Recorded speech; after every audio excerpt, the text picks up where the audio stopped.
Hey, everybody. It's what is today? Jesus, today's the 16th of December. It's 9 p.m. here in Estonia. And this is a fireside chat with Kasian Franks, CEO of Vectorspace. Kasian's having a bit of internet issues right now. So his net went off once or twice or three times as we were testing settings here. He should be back any moment. So bear with us for that. And we'll get started. I think it's going to be a pretty interesting conversation. We will see how it pans out. Kasian, definitely a smart guy with lots to say. So I'm sure we'll be covering lots of different topics. We'll probably touch on a bit just some topical stuff that's been happening in crypto. Bitcoin went through 20K. I think that brought down Telegram for a while. I'm not sure you guys had issues with Telegram, but I definitely did. So yeah, bear with me. If you have any questions or anything that you want to throw out at me while we're waiting, have at it. And as soon as Kasian comes into the room, I will add him and we'll get going.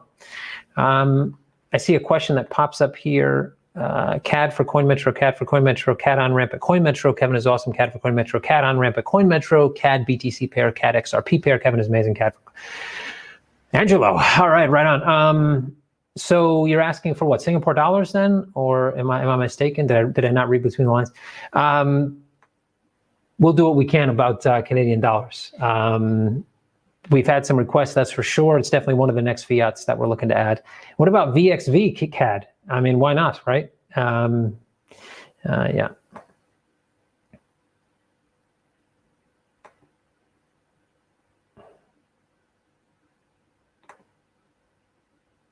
Any reaction about the 100K bond? Well, we're not talking about the bond here, but obviously, we expected to see some inflow because of this little flash sale, and that's what we're seeing. So as expected, and yeah, obviously nice to see.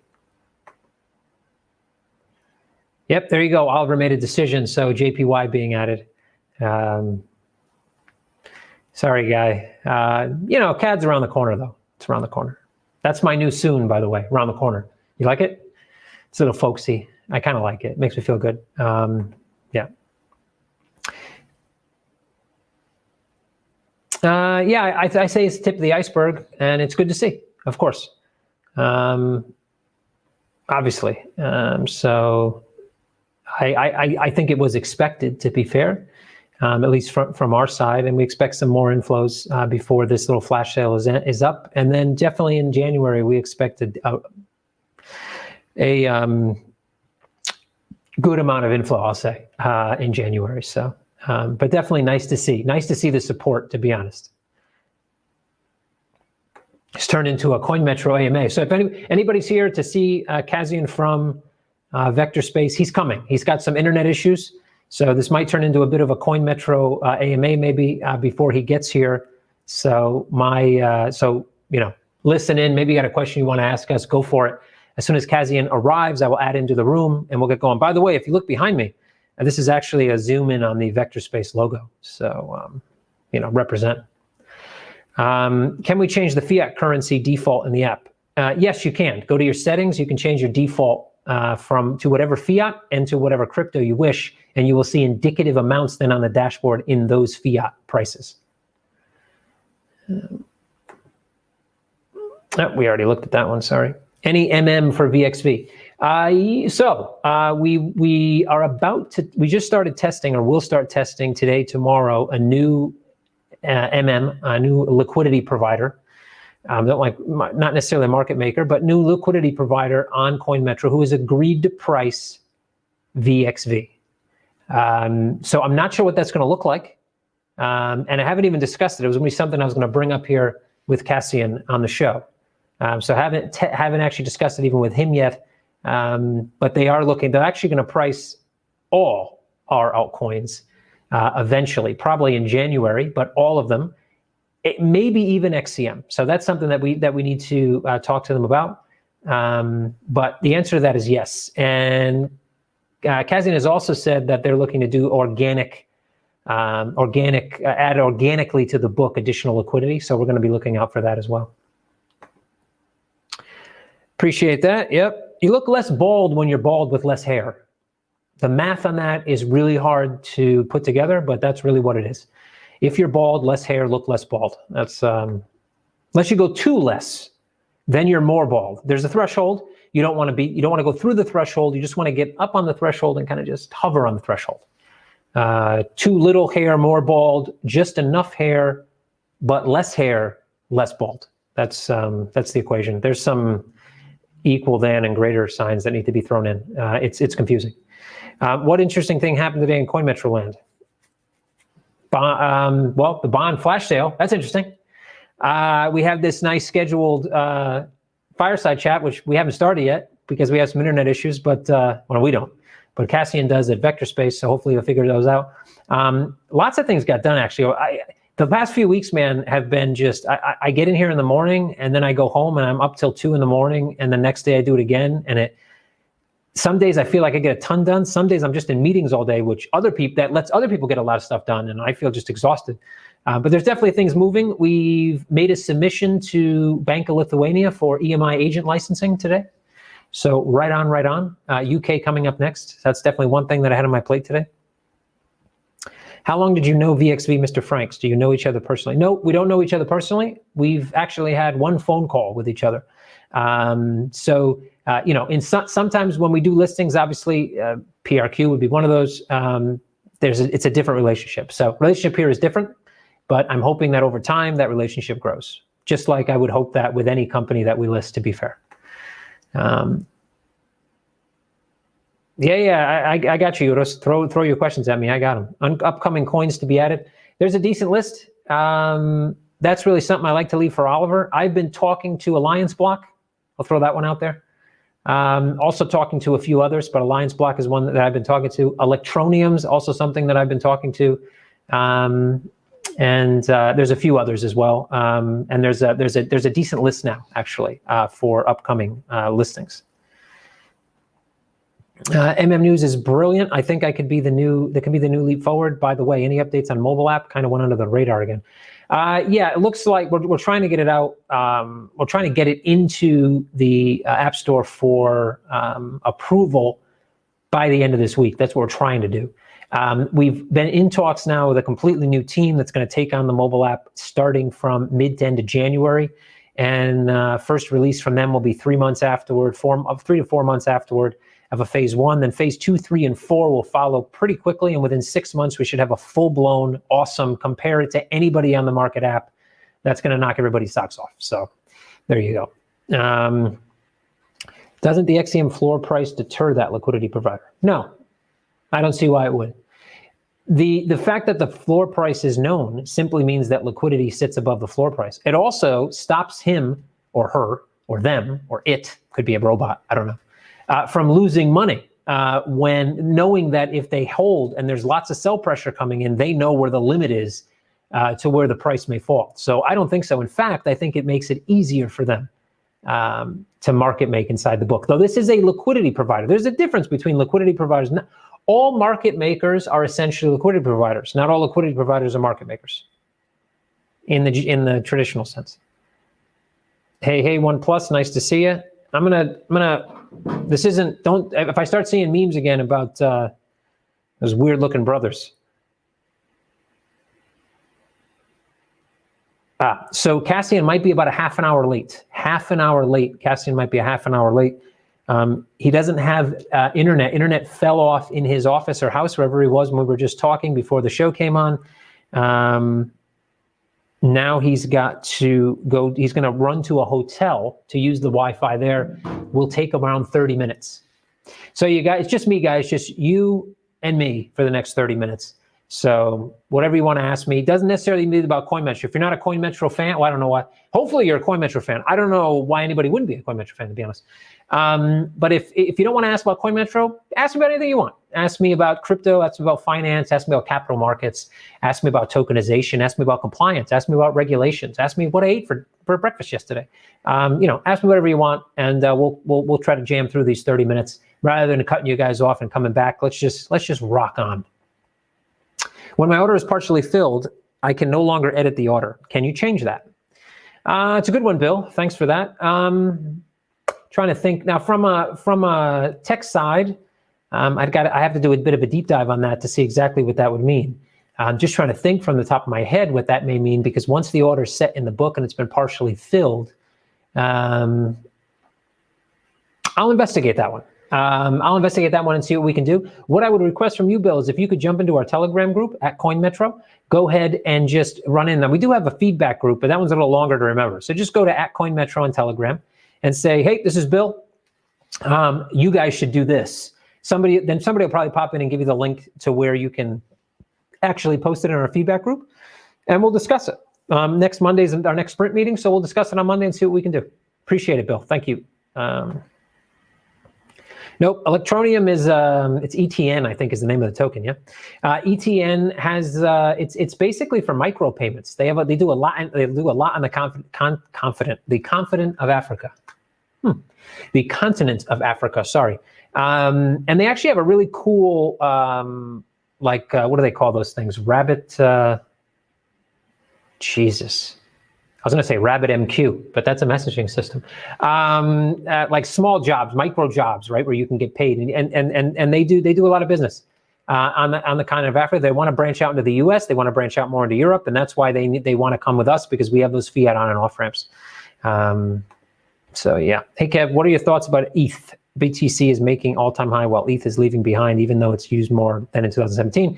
Well, that may be true. Well, that is true. What am I saying? Maybe. But if you look at the gains that ETH made since the beginning of the year versus Bitcoin, it's still winning, I think. So yeah, I think ETH dropped far more than Bitcoin in terms of high to low, peak to trough. I think Ether has a lot of legs, man. I think there may not be this exuberance, this large amount of money flowing into ETH right now. But if you think about all the projects, all the value that sits on ETH, I think it's a pretty good bet, to be fair. And yeah, look, breaking through an all-time high and going into uncharted territory doesn't necessarily mean just because there's no resistance, you're just going to shoot higher. There's no support either, guys. So, get ready for some volatility in uncharted waters. There's no price discovery above this level, nothing. So tread cautiously. Tell Caspian he can use hotspot on his phone. Yeah, I'm not sure. Maybe that doesn't support enough video. Maybe he only has 3G. I don't know, but he's on his way to a hotel to use their Wi-Fi. So what is CoinMetro? Right on. CoinMetro is well, I guess we can call ourselves an exchange. Mathages. I'm not pronouncing that right. My apologies. But you can call us an exchange, I guess. I think we're much more than an exchange. But we just listed VXV, and we listed it against a US dollar pairing. We offer instant USD funding from US dollar bank accounts in the US. We offer instant SEPA in Europe by way of instant deposits from bank accounts in Europe, and we offer faster payments in the UK. So we have some of the best fiat on and off ramps. We just listed VXV. We don't list many things, so it's a bit of an event for us. That's why we're trying to have this fireside chat today with Vectorspace's CEO, Kasian. And yeah, we try to do best by our customers, 24/7 support. Check us out on Trustpilot. You'll see that while we just kind of started getting reviews on Trustpilot, almost everyone talks about our support and how fantastic it is, and that's because, well, it's really, really good. We built all our products in-house. We own everything we built. We have lots of different platforms. We have margin platforms. We have exchange platforms. We have widgets where you can buy and sell instantly between any asset on our platform. We have an invest platform that allows you to buy tokenized bonds, eventually tokenized securities. Those will go into a secondary market as well. We have the current CoinMetro bond sale going on. We have a lot going on. We just applied now for EMI licensing in Lithuania. We're doing the same in the UK early next year. That's going to allow us then for debit cards. It's going to start bringing out banking services. We do lots of stuff. But essentially, if you really want to break it down to what our core business is, it's exchange. Crypto to fiat, fiat to crypto, crypto to crypto. Are you Bill Burr related? I get this a lot. No, not related. To be fair, I think I was Bill Burr before Bill Burr was Bill Burr. Actually, Bill Burr is probably older than I am. He's also balder. Take note. But no, I get it a lot. In fact, one night I was in Leicester Square in London, and a drunk couple followed me around. I thought they were going to mug me, to be fair.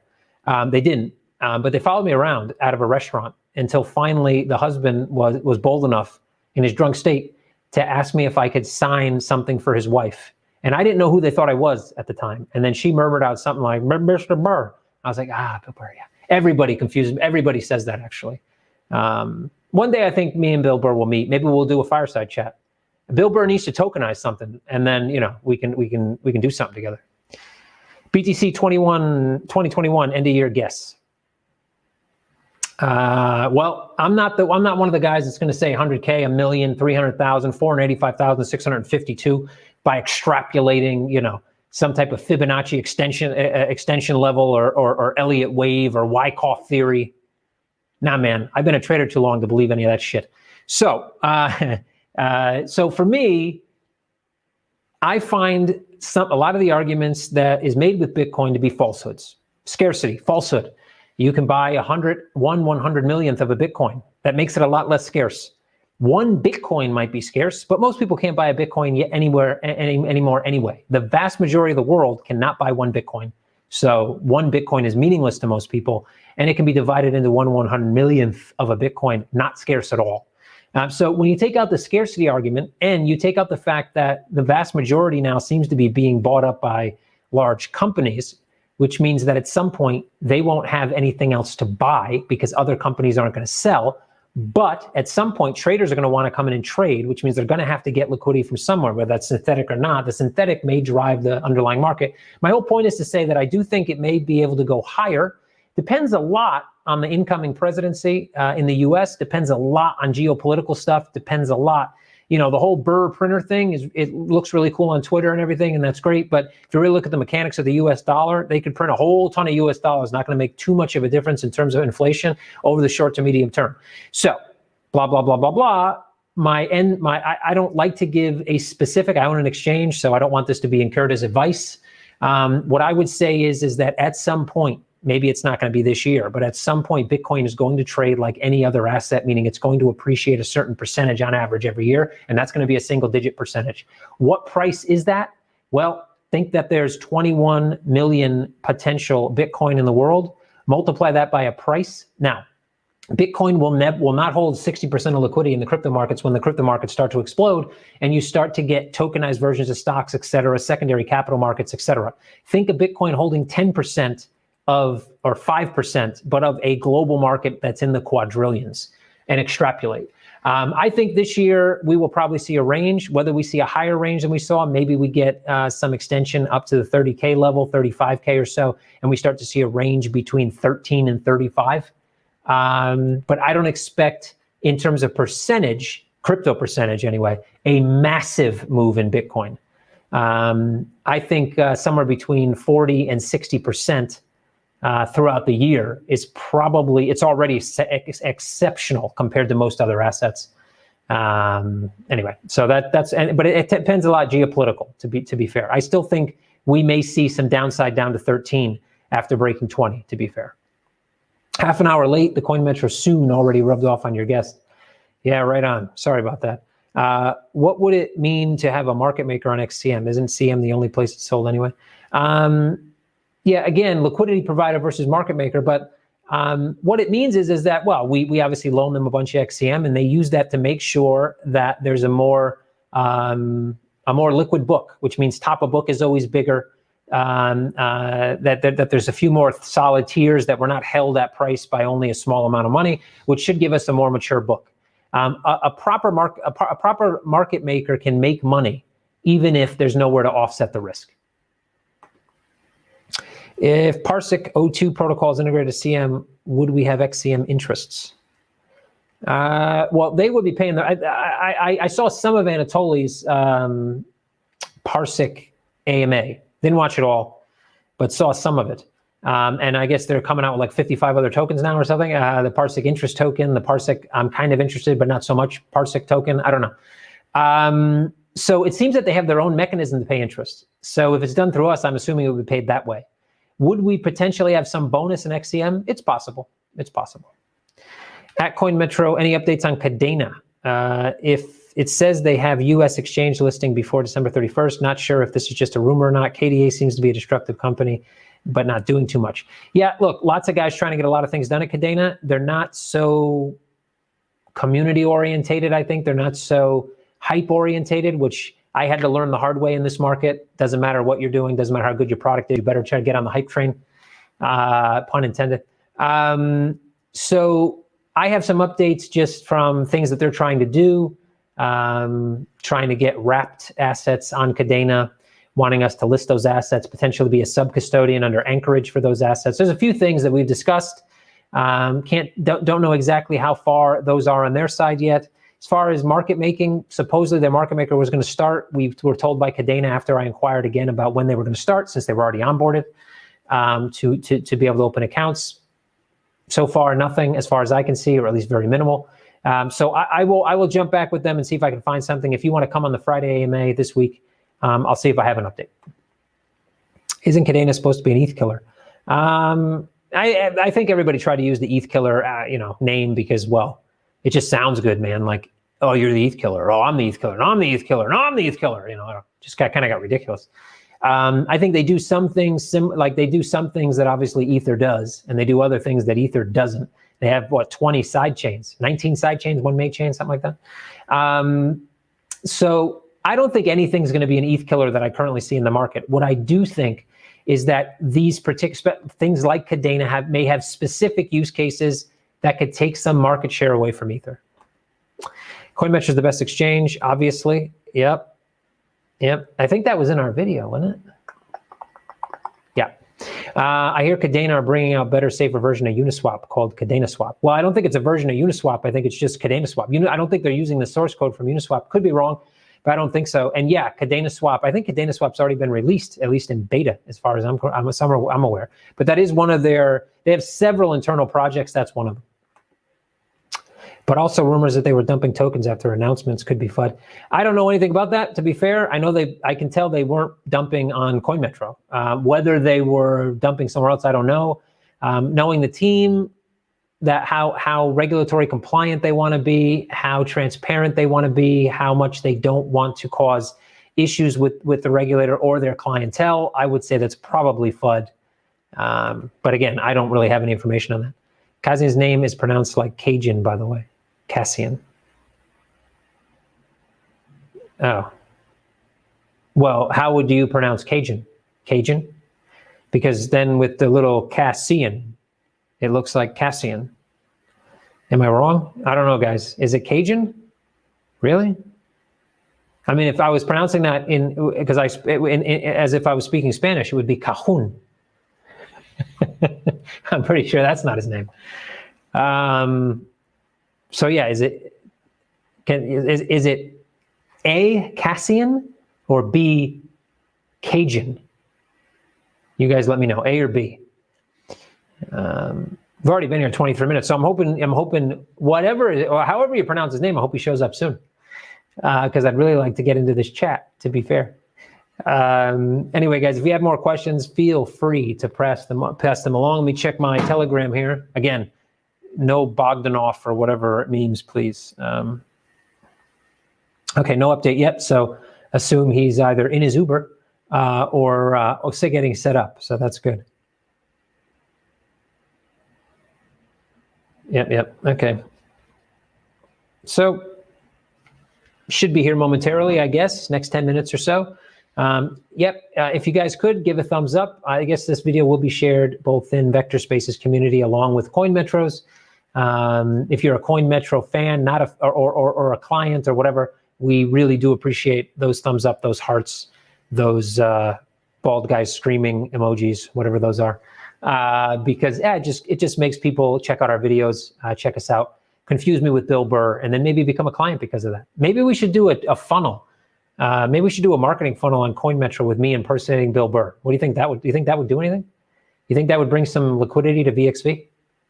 Bill Burr saying that you should trade VXV, like, I don't know, maybe just trade VXV or something. I don't know, something like that. You think that would work? I don't know. If you don't know who Bill Burr is, that was just really stupid. So I apologize.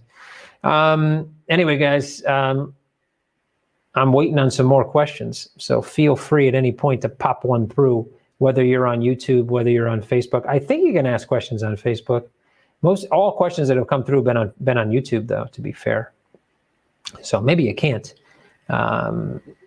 Anyway, So yeah, I guess I'll just hang out here with you guys. I could tell you a couple anecdotes, maybe. Trying to think what's kind of been going around the office past couple of days. I may be traveling in the future, maybe going to Mexico for a bit. Might have a meeting with a bank in Mexico. That'll be interesting. Yeah. What about you guys? What are you doing for Christmas? Huh? Crimbus, Christmas, Xmas, Hanukkah, Rosh Hashanah. That's not even the same date, is it? Kwanzaa. What else we got? I don't know all the other holidays, man. If I'm missing your holiday, I apologize. Please don't, shame me on Twitter or something. I don't know what we're doing, my family. I'm not anti-holiday. Really? I mean, I'm anti like what holidays have become, like all the commercialism and, like I'm not religious. So obviously this baby Jesus thing doesn't really ring any bells with me. So, but I like the tree. I have a small daughter. I have 3 daughters. They were all small at some point. So that's cool. I'll probably get in trouble if I keep telling anecdotes though about my own life. I don't know. So maybe I'll stop. But yeah, what are you guys doing for Christmas? Anybody want to give it up? You guys going to like that uncle's house nobody likes? You're gonna hang out with family. You going on a trip? You're gonna get on a plane with a mask? That sucks, by the way, man. Anybody? All right, so here we go. I probably shouldn't say this either, but anybody want to show of hands of mask wearing? Does it work? Does it make any difference? Or does it not? Does an aerosol virus that's in the air that can last for quite some time in the air, that can spread much longer than 2 meters, and then hover in the air because it's aerosol? Does the mask make any difference? No, nobody wants to jump on that one? All right. Yeah, man, somebody's got to ask a question, or it's just going to be me here babbling for the next 20 minutes before we get this fireside chat going. Still, nobody's told me how to pronounce the name either, which is crazy. Again, A would be Kasian, B would be Cajun. Unless I don't know how to pronounce Cajun, which is possible. I wouldn't put that by me. Maybe I'm just not getting any more comments. I don't know, but I don't see any on my side. So I don't know if I should just start doing some work here, guys. You guys want to watch me work from my phone? That's probably enjoyable and fun. Not really. Just seeing if we have an update here from our friend at Vectorspace. Let's see. Not yet. Not yet. Oh, 15 minutes from hotel. 15 minutes from hotel. So we got 15 more minutes, guys. I don't know if I should just sit here and throw my thumbs or something. What do you think? I feel like I might just not be getting any more. Let me run over to YouTube here. Let's see. I feel like I might just not be getting any more comments. Maybe they are flowing through, but I just can't see them. What do you think? Is that a possibility? I think it's a possibility. Let's see what we got going on here. Yeah, there's a lot more actually. Okay, give me a second here. Sorry. For some reason, I can see all these questions sitting in YouTube, but I don't see them through my interface that I'm using. Which is weird. Give me a second, guys, before I try to fix this. Let's see.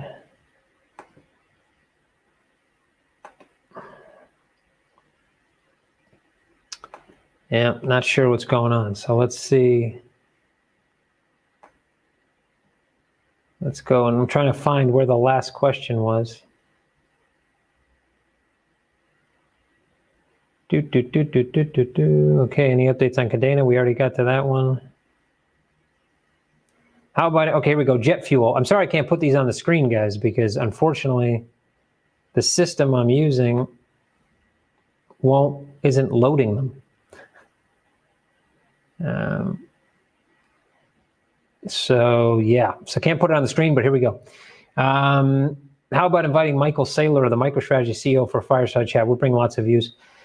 Yeah, I wouldn't have a problem with that. The guy said something the other day that kind of, I had to comment. I commented on Twitter about it. Said something about if God created Bitcoin, if God was going to create an online, an internet currency, he would create Bitcoin.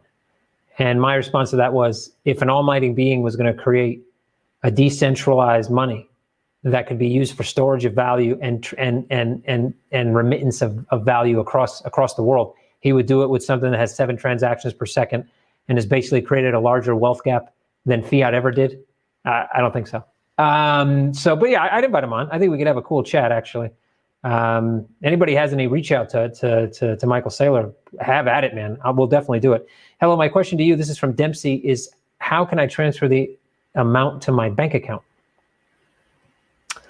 Hey, Dempsey. Well, if you have fiat on your account at CoinMetro, which is, I assume, what you're talking about, basically just go to your dashboard and click the withdraw button. Select the fiat you want to withdraw, and that's it. Enter your bank account details, and you're good to go. Brian asking, why is XCM one of the best tokens to buy in 2021? Because, well, lots of growth, I think, expected in 2021 for CoinMetro. It's tied into lots of different aspects of our exchange. There's lots of rewards tied in. There's our tokenomics tied directly into the volumes that happen on the exchange, which means the more volumes, more people use the exchange, the more XCM we need to buy to be able to cover fees, which we then vault the vast majority of. Right now, we vault 100% of fees on our exchange platform, for example. So I think it's a super interesting token. It's intricately tied to our ecosystem. It's definitely undervalued at its current point.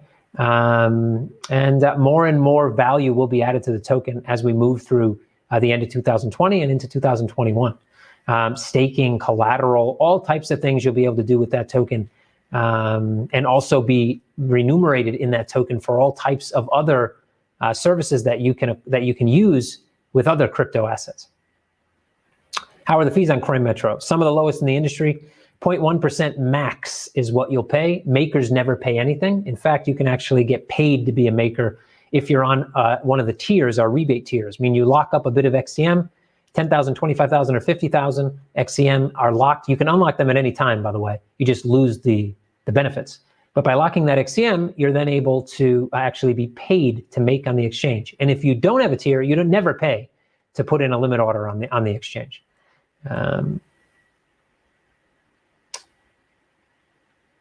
Name is pronounced Kasian, as in Asian. Kasian. All right. Sorry, Kasian, that I pronounced your name wrong every time we've spoken. He was nice enough not to correct me, though, so that's cool. Will you do a chat with QNT, Quant CEO too? That would be great for exposure. Yep, if Gilbert's listening, he did post the popcorn emoji in our tweet, so I guess we will be listing Quant USD. So I'm ready to get that done. And then when we do, definitely, if Gilbert wants to come on and do a fireside chat, we will do it. Do I hold any VXV? At the current moment, I do not. But that is not because of any other reason other than the fact that I haven't had time to own anything in the last few weeks. Would you list privacy coins? Nope, would not list privacy coins currently, simply because now I've seen some progress in the US where the OCO, et cetera, has expressed that some privacy coins should be able to be listed, that there can be certain limitations on those privacy coins, et cetera.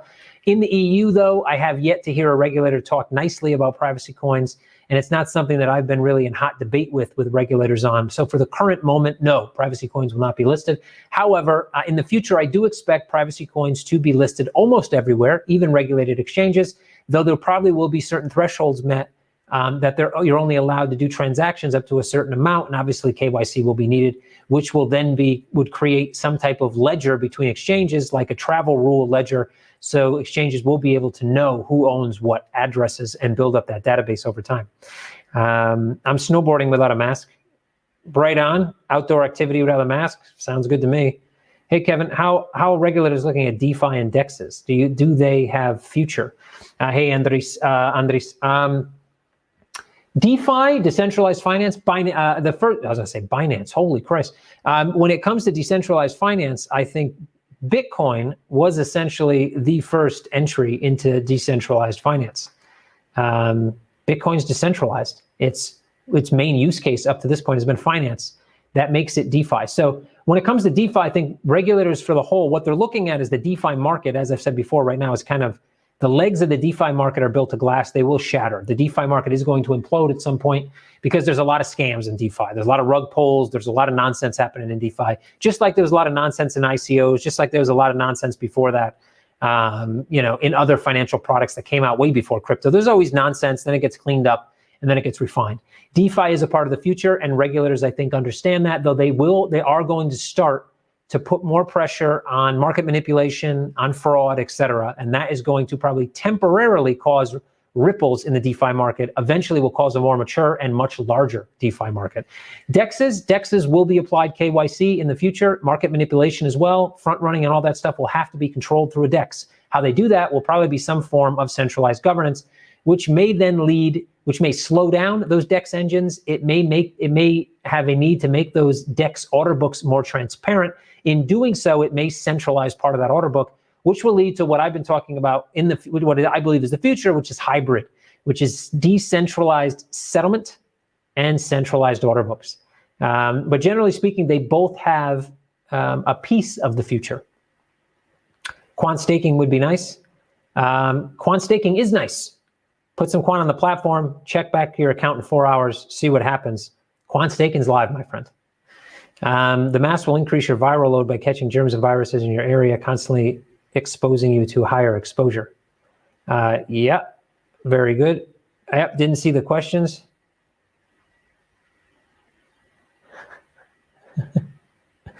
Somebody saying I don't read at all. Is that me? Do I not read? Okay. There's a lot of them. Yep, somebody call them. Yep, just saw you listed VXV. Yes, we did. That's why we're doing this fireside chat. Well, we haven't started the fireside chat yet, but that's why we're going to do this fireside chat. It wasn't on YouTube. I actually used something called StreamYard, and it imports the comments, but it stopped. So I had no idea. Any details on those investors? Are they the same investors talked about 2019, Q1, 2020? Why now? And if so, are they only investing?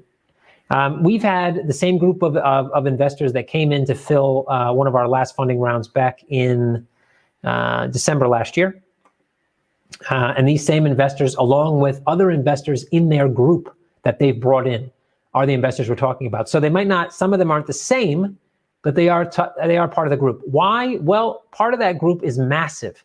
And then before we wanted to release CoinMetro to that massive group, we wanted to make sure we had certain things. Lots of that group are based in the US. USD was important. Lots of that group used TRAM. Getting a TRAM with a year's worth of history was important. Lots of those guys were waiting for an investment opportunity outside of just equity. So the bond was important. So there was a couple dominoes that needed to fall. And now that they've fallen, now we're in active communication with them. Any reasons for VXV listing? Well, so we were looking for things to list. We had been looking at VXV along with another, let's say, short and long list of possible candidates. A couple of our, let's say, community members were vocal about a few listings. One was VXV. We made a short list. VXV ended up on the short list. We had a call with their CEO. Based on that call, documentation we provided, and our normal due diligence round, we decided to list VXV. Also because in talking with them, they had a reason to get listed by the 11th. Now, normally, if someone says, look, we need to do this by Tuesday, doesn't mean we're going to do it. But the fact that we could do it, the fact that no one else was barking louder, the fact that we had a support from some of our members in our community, some of our more vocal members as well, and the fact that documentation was provided quickly, and we agreed on terms rather quickly, and there was an understanding of how we could grow, how we could cross market between our two communities, et cetera. The commercials worked. That's why VXV. Welcome in 1998. Okay, not sure what that means, but yeah. Whoops. Sorry, missed something here. Yeah, maybe don't question masks on your feed. It's political, unfortunately. Yeah, I'm not questioning masks. It was an open question, actually. I'm not personally questioning them. I didn't answer the question, if you notice. I said, do you believe that masks actually do anything? So yeah, anyway, I don't think this feed has enough people on right now where we're getting a slightly political is going to make too much of a difference.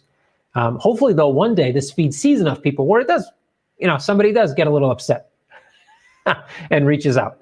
Is this the next moonshot? Well, that remains to be seen. I think it has the ability to definitely see higher numbers.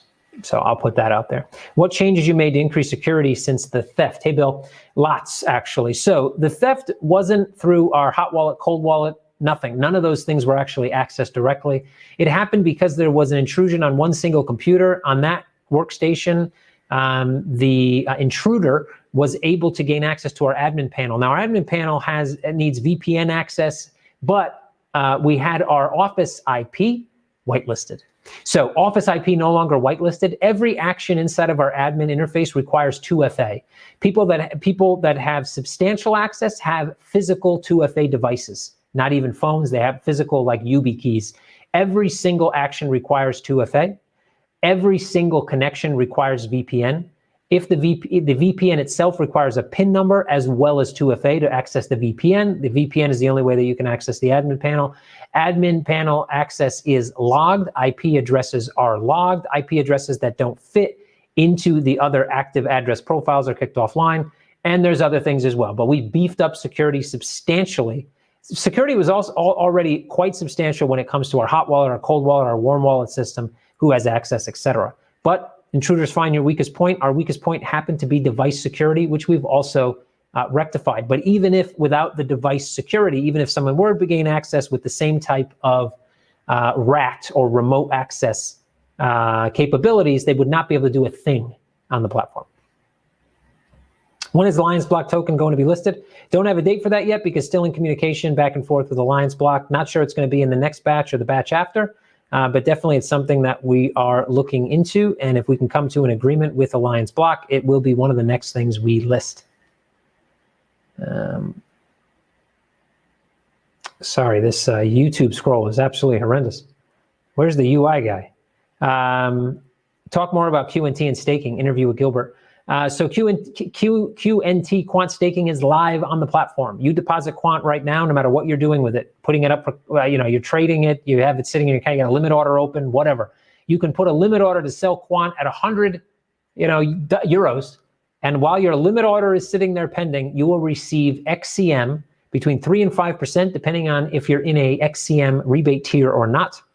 You'll receive, staking payments into your account automatically every 4 hours, at a rate of 3 to 5% annual interest based on the amount of quant you have on deposit. We have a limited amount of XCM we're willing to put into this promotion right now to see how it goes. That's 50,000 euros worth of XCM. There's no limit on how many quant one single person can deposit. As soon as that 50,000 is spent, it is spent. At that point, we decide whether we want to continue or whether we want to change the way that we actually conduct the staking, etc. But for now, if you deposit quant, even if you have it sitting in a pending limit order, you're getting paid in XCM. Interview with Gilbert, ready, willing, whenever. Gilbert was a bit, kind of fell off the communication wagon, but he's back on. He popcorned us on Twitter, sent us popcorn emoji. That means Quant USD will be coming. And when we do that, love to have Gilbert on, do a fireside chat. Gilbert, if you're listening, hit me up, man. Hit me up on, actually, well, it's Gilbert. So send me a message, Gilbert, on WhatsApp. And let's get this fireside chat done. I think your community and our community would appreciate it. Refresh, bro. Yep, wasn't a refresh, was on a different platform, but right on. Beard game getting stronger. That must mean like stronger, yeah? I'm too old for that type. Yeah, anyway, yeah, it is getting stronger for sure. Super strong. Yeah, uber strong. It's uber strong, I think, is what it is. Why was Quant chosen to receive the XCM awards? We have a relationship with Quant. We like the Quant community. We wanted to do some form of easy staking to implement fast. We had to pick an asset. We picked Quant. That's it. And I think we'll definitely do it for other assets. We like the Quant community. We like working with the Quant community. We hope this would open up some doors to do some more with the Quant community and give them a reason to test out CoinMetro, bring on their Quant, test it out, find out that you don't need to be a DEX to be cool. Yeah, so that's why Quant. Can someone explain VXV for me? We'll wait for the Fireside chat for that one. How does the token work? Is that VXV token? Let's wait for our guests to come online, and we'll definitely talk about VSV. You know, Shai, you're really killing me on this pronunciation. I am, just to throw it out there, I'm a 40-plus-year-old white guy from the Northeast in the U.S., right? So pretty much you gave me the name Bob, Joe, Frank, Bill, knocked it out of the park. I lived in Mexico for 20 years. If you give me the name Jesus Gonzalez de la Cabeza de Vaca, and I don't know, whatever, I'll knock it out of the park. Estonian names? Still having problems. Names from like Eastern Europe, I butcher. Greek names, destroyed. So yeah, sorry. I mean, to be fair, people destroy my name. I get people calling me Kevin, Kelvin. You know, so sorry. But yeah, it's not a name I've seen before, which is kind of unique, to be fair. It's nice. Asian. So I guess it's not Asian. Yeah, sorry about that. It's Asian. Yeah, okay. Cajun. Got it. How fast is your KYC and how much can one transfer? KYC is usually done within minutes. If you're an individual, and once you do that, you can move up to 500,000 net in and out of your account as far as deposit and withdrawals go on a monthly basis. That means you can deposit 250, withdraw 250, deposit 300, withdraw 300, deposit 400, withdraw 400. Once you either withdraw or deposit higher than 500,000 in 1 month, that's euros, then you'll be required to do extra due diligence, which would be source of wealth documentation to be able to up that to unlimited. That was from KD, by the way. How long will this AMA last? Well, it isn't an AMA, actually. It's supposed to be a fireside chat with the CEO of Vectorspace, but he's had some internet issues, and he's not here yet. When he gets here, we'll see how long. As long you guys send questions, we're going to keep answering them. I guess that's how we're going to do it. So, what are your Q1 2021 objectives? I guess that's still for me because Cajun. Gotcha, Shay. Shy. I don't know. I know I'm pronouncing your. I'm not doing that on purpose, to be fair. Shy, right? That looks like shy to me. I don't know. And well, trust me, when I get to 60, man, I'm not going to be able. I'm going to be pronouncing everybody's name wrong. But you can do that when you're 60. Nobody can even make fun of you at that point. You're 60, right? What are you supposed to do? Cajun. Right on. What am I doing? Oh yeah, 21 objectives. Sorry. So Q1. Well, we have a lot of things coming out in Q1. A lot of objectives to reach. We got the bond finishing out in Q1 21. We got equity rounds starting pretty heavily Q1 in 21. We got a rolling out of a new individual and legal KYC for companies and individuals on its separate domain so that we can sell that to companies. Also, it'll be refined for CoinMetro as well. We have perhaps the first version of a new mobile app, maybe by the end of Q21. Much refined, actually. Stronger, much stronger. I learned a new word today, much stronger. What else we got on the table? We got lots of staking, XCM staking. We got other assets coming into the staking realm. We got Tezo staking coming on board. We got new assets, new listings. We got the ability to stake and put collateral onto margin or onto tram while you're still staking, 2 forms of passive income. We got retools of the margin platform and the exchange platform, polishing up, making them look really, really nice. Probably some other stuff too, but I think that all falls within a Q1 21. Do you have any thoughts toward potential? This is Carl. Any thoughts toward potential of listing Lambda TAU now that mainnet is launched, 2-chain approach for both US and international compliance? Haven't heard of it. Haven't read about it, so can't really tell you. I'm always skeptical when people say they have a blockchain approach for compliance, because it's all that is a delivery vehicle. Doesn't make something compliant, and not having a delivery vehicle on blockchain doesn't make it not compliant. But send me the details. If you're on Telegram, DM me at Kevin Murcko. Send it to me. I'll take a look. I'll let you know what I think. Elise, that's me, not Elsie. Sorry for busting your balls. Yeah. Anyway, whatever. I mean, I can take it, man. You bust balls all you want. Yeah. Olsi. I'll get there. I think one of my affiliate broke record with KYC accepted under 3 minutes. Boom, 3 minutes. Awesome, Brian. Thanks. You're totally getting Kevin drunk at the $1. We're totally getting Kevin drunk. That's going to be, you'd be surprised. I don't drink really, to be fair. Not that I can't, but I can. I don't, but I can. I guess if that makes any sense. For sure. Yep. Did you do any trading at the election like you did last time? Remember the story you told us? Nope. I was out of the market entirely through this election and through all the nonsense that happened after the election. I did a bit of margin trading actually on our own platform, long ETH, then shorted ETH, played the range a bit. Just got out of my last long at 505 euro actually. But due to the election, no, wasn't trading.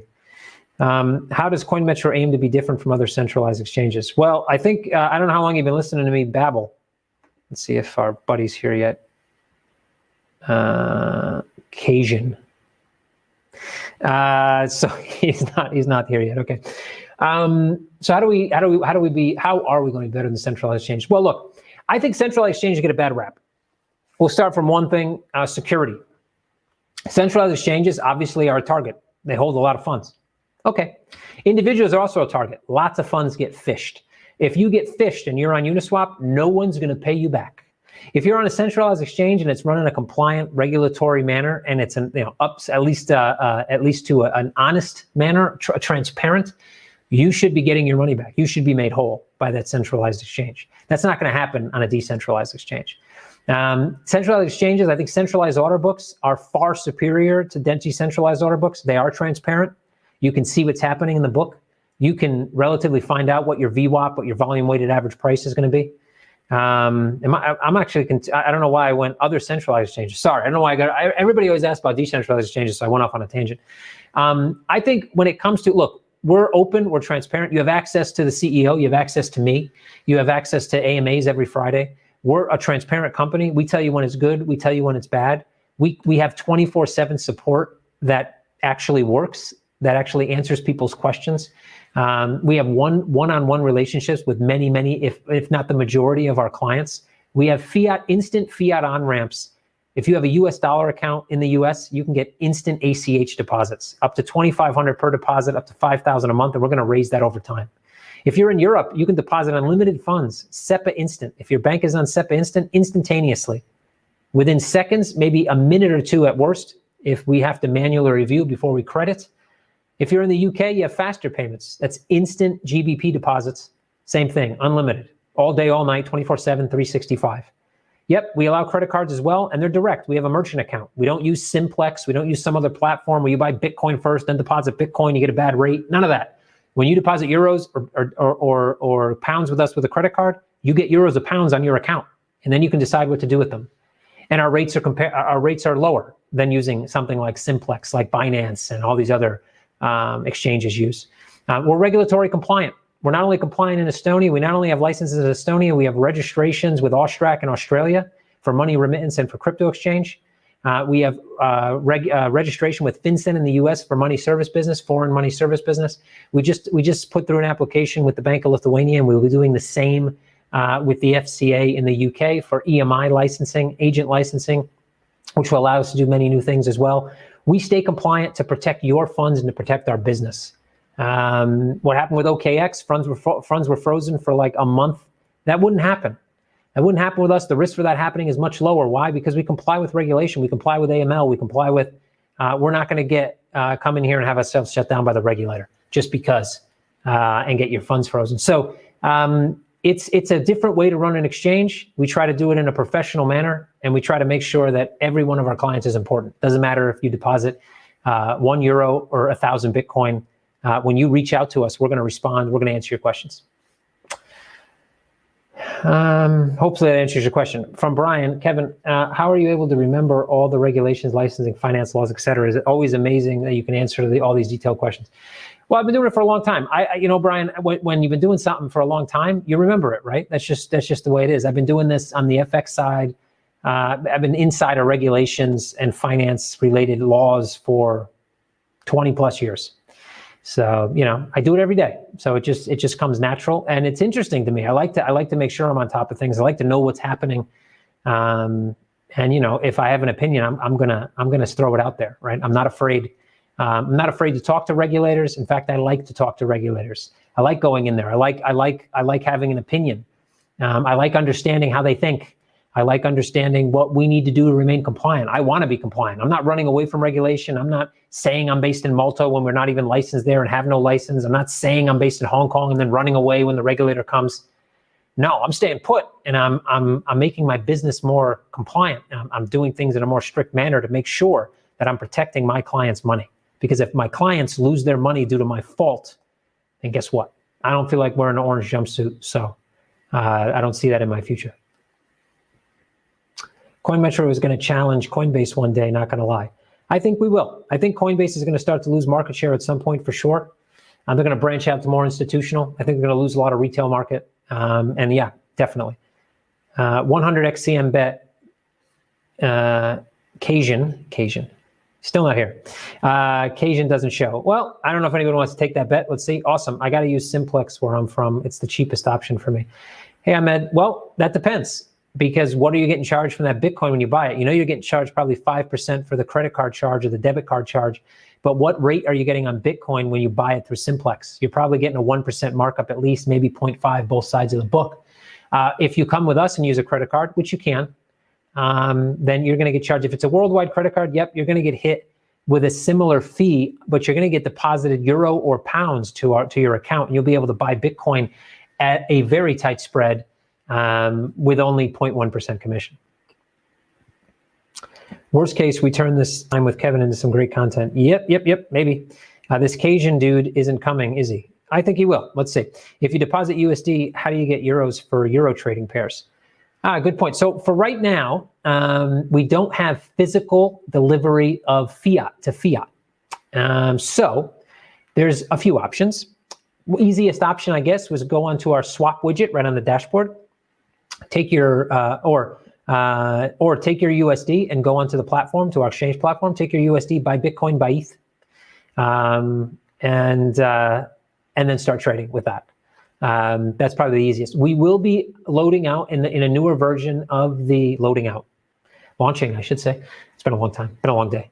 We will be launching the ability to actually swap USD for euro or USD for another fiat pair, on that swap widget. So stay tuned for that as well. Who makes the best pizza, Borg or Oliver? Can't answer that. Haven't eaten either one of them. Are you staking rewards going to pop up as rebates, or where can I find them? They're going to pop up right in your transaction history. It's going to say STK, staking, as what the payment is for. When you click on it inside your transaction history on the dashboard, it'll open up. It's going to say staking reward QNT with the percentage. Can you call Anatoly to play piano behind? I could try, sure. Maybe Anatoly would play and Kevin would sing. I'm not sure you want to go down that road, but I've done my fair share of karaoke. Not sure anybody would want to listen. Funny story about karaoke, I'll just throw it out there because I don't see another question. And I learned how to scroll, by the way, so thanks. Anyway, so I was waiting on a karaoke song here in Estonia one time, was out with the office. And they didn't give me my song. They put on the, was it Desperado song, the Antonio Banderas. Me gusta cantar, what is it? Me gusta tocar la guitarra. Me gusta cantar. Some shit like that. I forget the words right now, but I knew it at the time for sure. And I knocked it out of the park in Spanish. Got the R's in there and everything. Rolled the R, it's amazing. BTC or fiat on Tram? Right now on Tram, you can do either, actually. And in fact, I'm not sure we rolled it out yet on production, but definitely in the testing environment, we have Ether, USD, and there might even be something else that's rolling out as an option for collateral. Me gusta cantar el sol. Yeah, there you go. Yeah. Thank you. El mariachi me acompaña cuando canto mi canción. Yeah. Right on. All right. Ding, ding, ding, ding, ding. Anyway. Strunk with a K makes sense, right? Strunk. Okay. If that makes sense, I mean, I don't know, man. I don't know if it makes sense. I guess it makes sense. Kevin will rank with CoinMetro. Will rank with, Wait a minute, Kevin, what rank will CoinMetro be in relation to other crypto exchanges in 2 years from now? Your honest opinion. You mean in terms like top 10? I don't know. My honest opinion is that we will gain market share. We're going to gain lots of market share. My honest opinion is that we're going to separate ourselves from the rest because we just do business differently from the rest. My expectation is I would rather be in my own ranking. I would rather create a new ranking. We're not an exchange. We're a finance platform that's happened to be really good at crypto and also really good at traditional stuff too. So I think we may create our own category. But in terms of, if you look at who's in the market right now, top 10, or you got Huobi, you got Binance, I think a lot of these guys are going to face lots of regulatory scrutiny. I think they're going to end up having to merge, get bought out, et cetera. I'm not sure that those franchises will still exist, the names, the brands. If they do, they might be controlled by somebody else at that point. And I think people are going to want more from a platform other than trading platforms that were built based on white labels of institutional platforms that individuals simply don't want to use when they want a much more easy, feature-rich platform to be able to trade on. And they also don't just want to trade. So yeah, I think we're going to gain major market share. I think if you look at other platforms trying to do something in the same ballpark, BitPanda's trying to do something in the same ballpark, I think we're better than them, but they're doing something in the same ballpark. I think when you look at things like Robinhood, when they venture into crypto, that even things like Revolut, they're venturing into crypto. I think they're going to try to do something along. Their support sucks though. You ever try to get to Revolut support? Try to find the way to get to support. Even when they request documents from it, try. Man, it's like, if you're 40 plus, man, you're throwing your phone through a window, man. And then you're going, shit, I bought that phone. And then you're going to try to pick it up, and then you're feeling like an idiot for 3 days.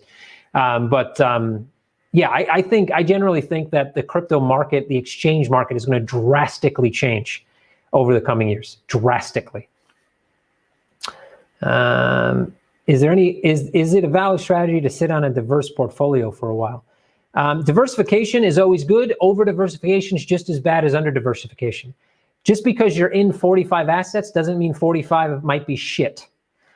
So you want to make sure when you diversify that you don't over diversify either. You want to do due diligence. You want to make sure you're maybe in things that are more stable, things that have more stable gains over time, things that might be able to pop small amount of your portfolio in very volatile instruments that could pop one way or the other.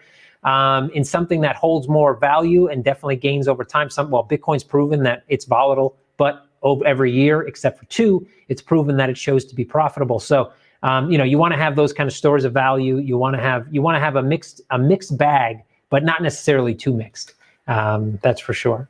Do you provide tax statements? It's hard to provide tax statements, KD, simply because, when you talk about profit and loss, you can get that right from a CV download, and we need to rectify the situation that we haven't had a decent PDF download. That will be coming. Let's aim for Q2 next year to get it done. Maybe we'll even do it in Q1.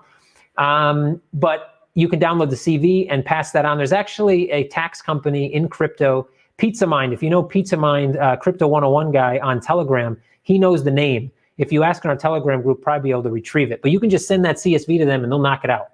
The problem with tax statements is profit and loss is pretty easy, but every country works, and not every country, many countries work differently on whether they're going to charge you based on capital gains, whether they're going to charge you based on profit and loss, whether they're going to charge you based on when you bought it, when you sold, all those things. So it's hard to provide a really intricate tax statement for specifically where you reside.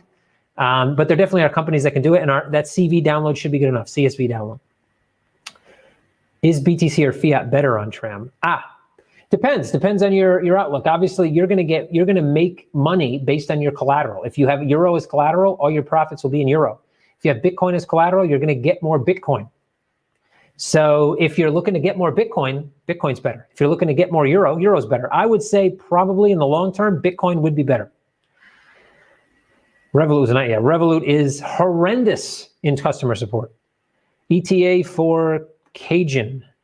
I still don't see him in the group waiting to get in, so let's see. Let me check. Again, please, guys, no Bogdan brother thing. All right, he said 15 minutes, roughly 40 something minutes ago. So it's been about a half an hour since his last message. Can't quite, hold on.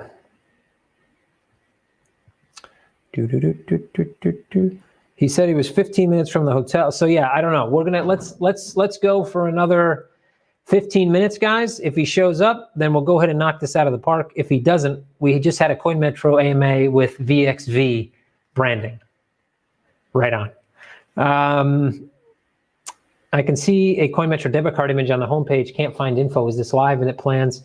It is planned. We're waiting on our banking and service provider for some time to be able to provide new policies to Visa to be able to get that thing launched.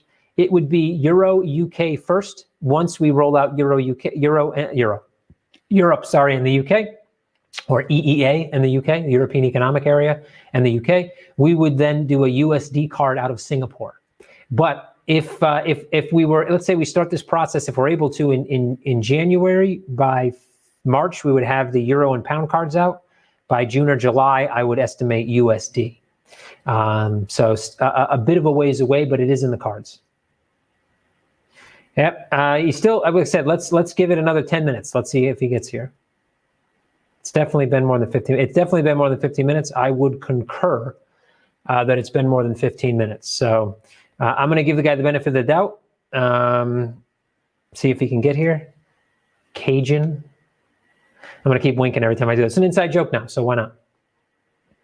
Appreciate you, Carl, for being here and listening to me speak a bunch of nonsense, maybe. I don't know.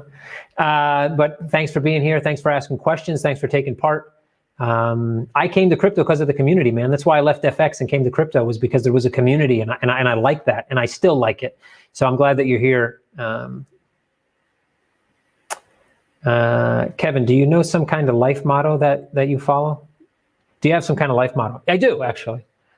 I don't know if it's a motto. I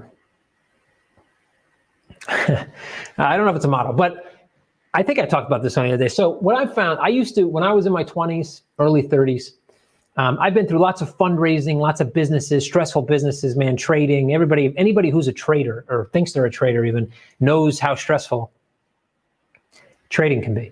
And so, did you get that thematic pause? Great.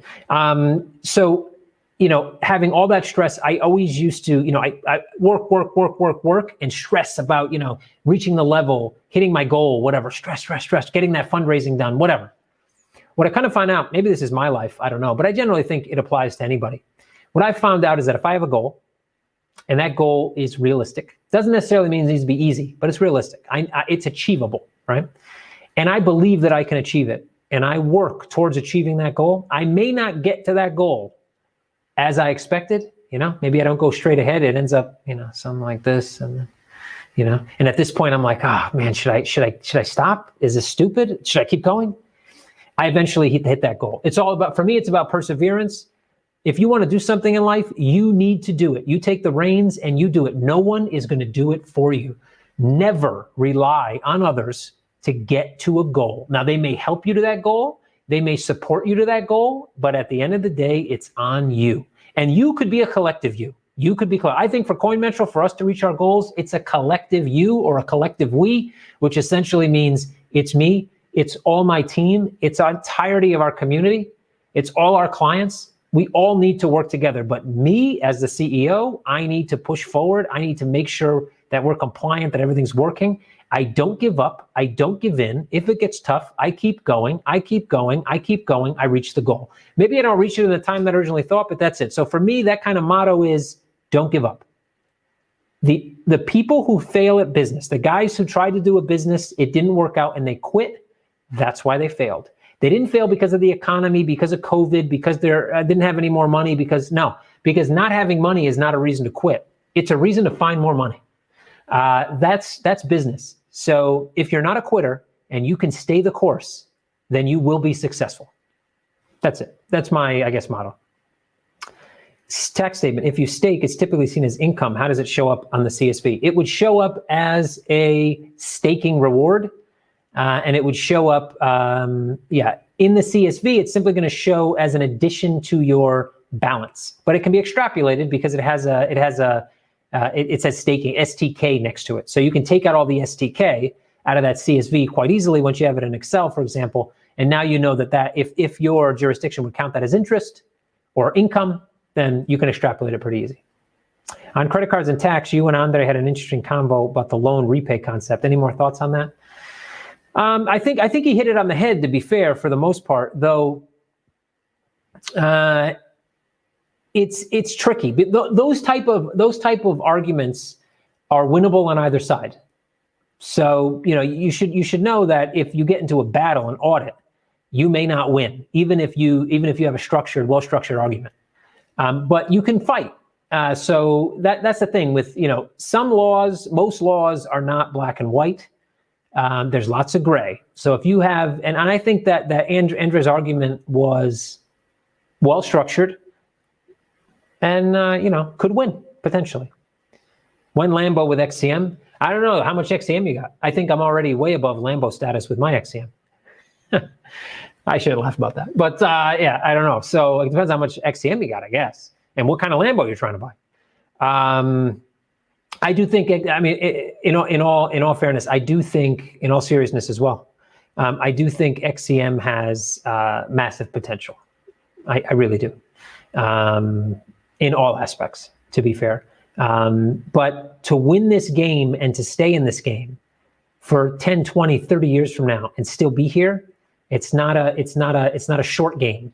Though we've been playing the long game now for 3 years, and there's lots of light coming around the corner. There's lots of things that are just now starting to happen that I think will start to propel us even faster to our goal. And part of that goal is obviously getting XCM to a market cap that makes sense for the actual value of the company. Any statement about Kasian not coming? Nope, not yet. As far as I can see, he's still not in the waiting room. I'm gonna make a check. And we got 4 more minutes. I'm gonna give 4 more minutes, see if we can get him in here, because I have some work to do actually. So if it gets too late.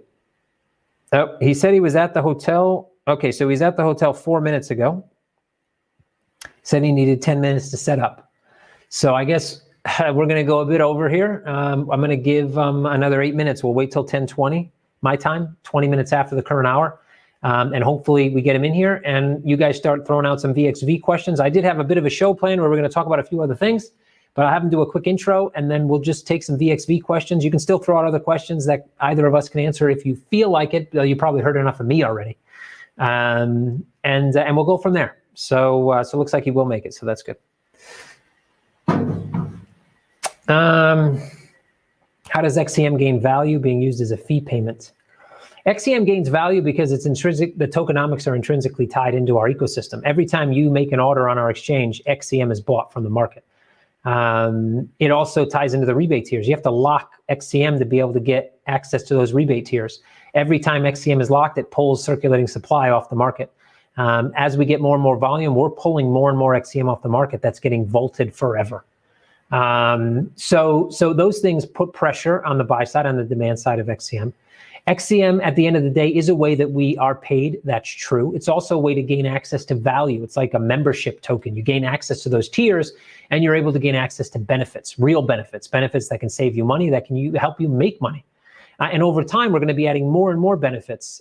Staking is coming, so holding XCM and not putting it on the market will allow you to stake, but also you can put it up for collateral in the future, again, for TRAM or for margin, trade with that collateral, still get the staking rewards, and add more volume to the exchange, which will add more vaulted XCM. So it's a very circular system. It's a very closed loop system to provide demand, and that's how XCM gains value.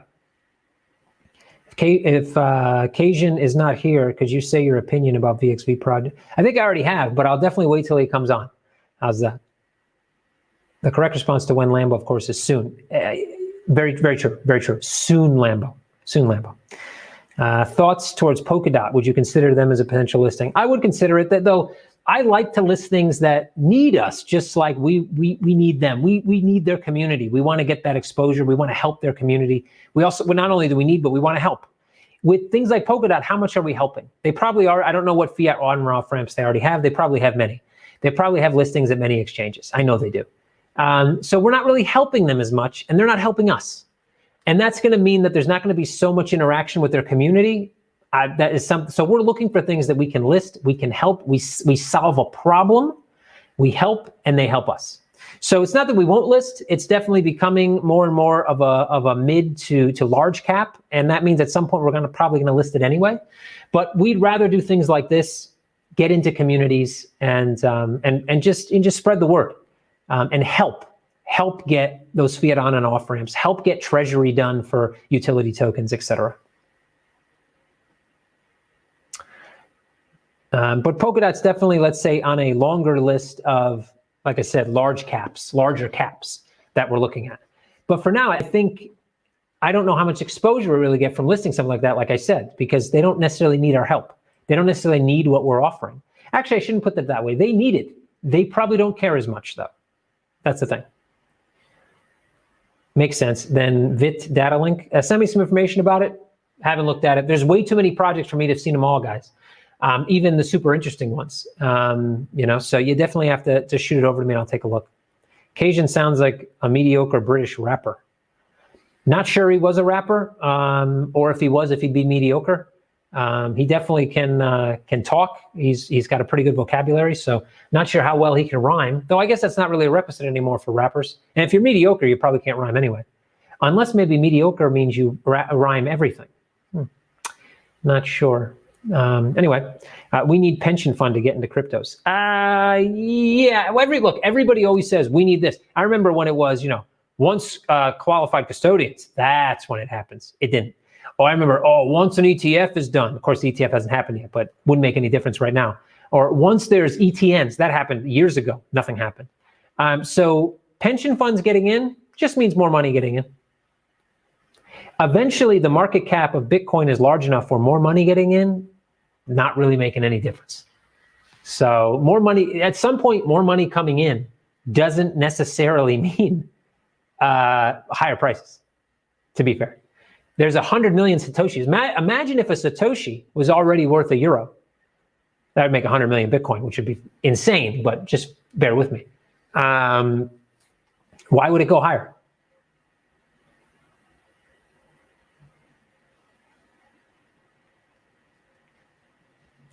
I don't know. I can't answer that either. So, do you still see Binance as having major issues with regulators? Yes, absolutely. How do I suggest a project to you? You can DM me on Telegram at Kevin Murcko, KevinMurcko. You can also tweet me, same thing, Kevin Murcko, if you like. Price prediction for Quant? Don't have one. Don't have one. I think Quant's a great project. I like Gilbert. Not sure I understand the tokenomics to the extent that it would go to 1,000, 10,000, or whatever the predictions are. I think knowing how central banks work, I think that this interoperability is awesome. The idea is awesome. The system itself is great. But having one system, right now with antiquated systems, no central bank uses the same system for the most part. They just don't. Why would they use the same system? It's a question. Would all of them use the same system? I don't think so. Would some of them? Perhaps. So I think for me, I need to see really about how good Gilbert is at turning around some minds. Getting into test cases, I think, is great, and I tip my hat to Gilbert, and I think still Quant probably has more value than currently shows in their market cap. And I don't know how much more value, but more value.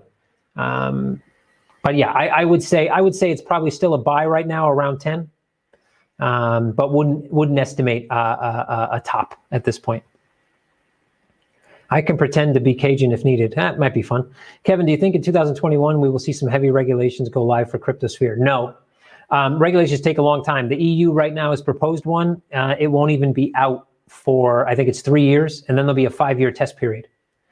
So no, I don't think so. I think we may see the US and the OCO work together to apply some existing regulations so that we have one license across the country for crypto exchanges instead of having 50 different MSB licensing. That may fall into the CTFC, which would mean 25 million net capital required. I don't know if they'll go that route first, so we may see some adaptation.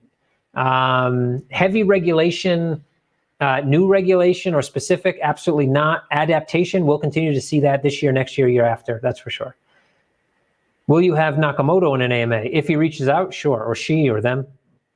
It. BlackRock was mentioned by Cajun as a VXV client, I think. Well, rock on. That's cool. We'll have to ask him about that when he finally makes it in. It's coming up on 20 after now, so let's see if I got an update from him.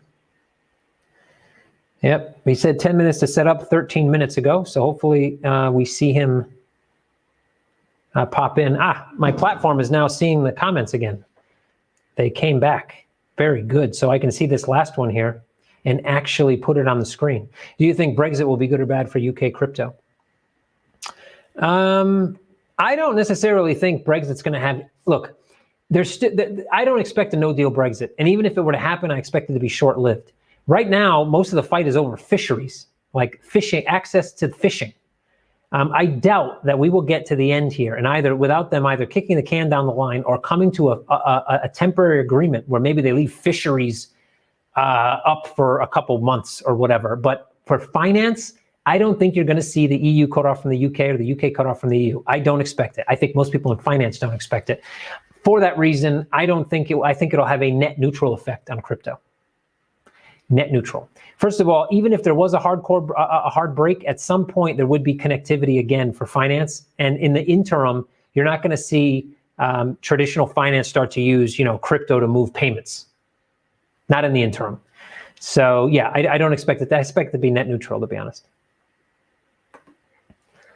Maybe, but that's pretty elusive. So I don't know. But yeah, maybe.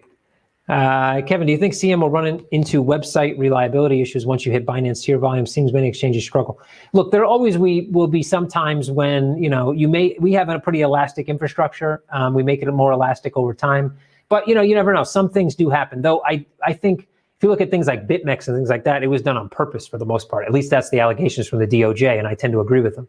Binance, I think, as well. I think most exchanges that are rather nefarious for this. Hit BTC and all these guys that just, front run the book. And then as soon as you put an order in, clear the book out, and then, wick, boop, destroyed, wrecked. I think that, those type of things will continue to happen until those guys are put out of business. However, when it comes to just making sure you're elastic enough, look, you saw Google went down the other day. Things happen, but should they happen all the time, every time? No. And I don't expect us to have an infrastructure that goes down all the time. That means it will never go down? No, it doesn't mean that. Anybody can go down. But as we grow, we get more people on hands, we get less downtime, we get less downtime per downtime, et cetera. But it's something you have to plan for, and we do. Because top 300 pension funds represent 19.3 trillion of dollars, massive amount of liquidity. That's true, but they're not going to put a very large percentage into crypto because it's still a volatile asset. Oh, I think Kasian has made his way. Let's see. Can you hear me? I certainly can. Right. We had a debate about how to pronounce your name, which I think I was pronouncing wrong the entirety of the time we've ever spoken to each other. So Kasian, I guess is how it's pronounced. It's Asian with a K.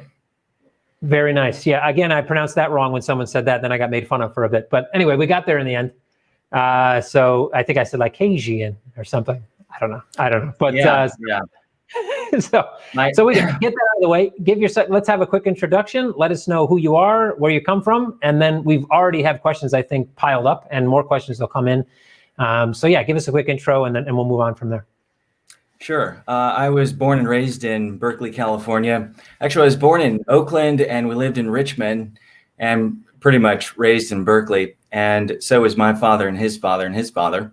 And what we decided to do was learn a little bit about software engineering. And I did that when I was a kid. That transitioned to genomic sciences at Genentech. That transitioned to working for a few groups and companies and startups in Silicon Valley. And that transitioned to doing a little more work in life sciences at Lawrence Berkeley National Lab. And fast forward to today, and we are using data sets to discover hidden relationships between genes, drugs, diseases, stocks, and cryptos. There's a lot more to it than that, though. Very good. Well, interesting. I guess that'll lead to some decent questions. I'm trying to go through here. I was going to start the show. So anybody joining right now or who have been here yet, Kasian had a bit of an issue getting online, so had to run over to a hotel where he's currently sitting, but made it. So we're glad to have him here.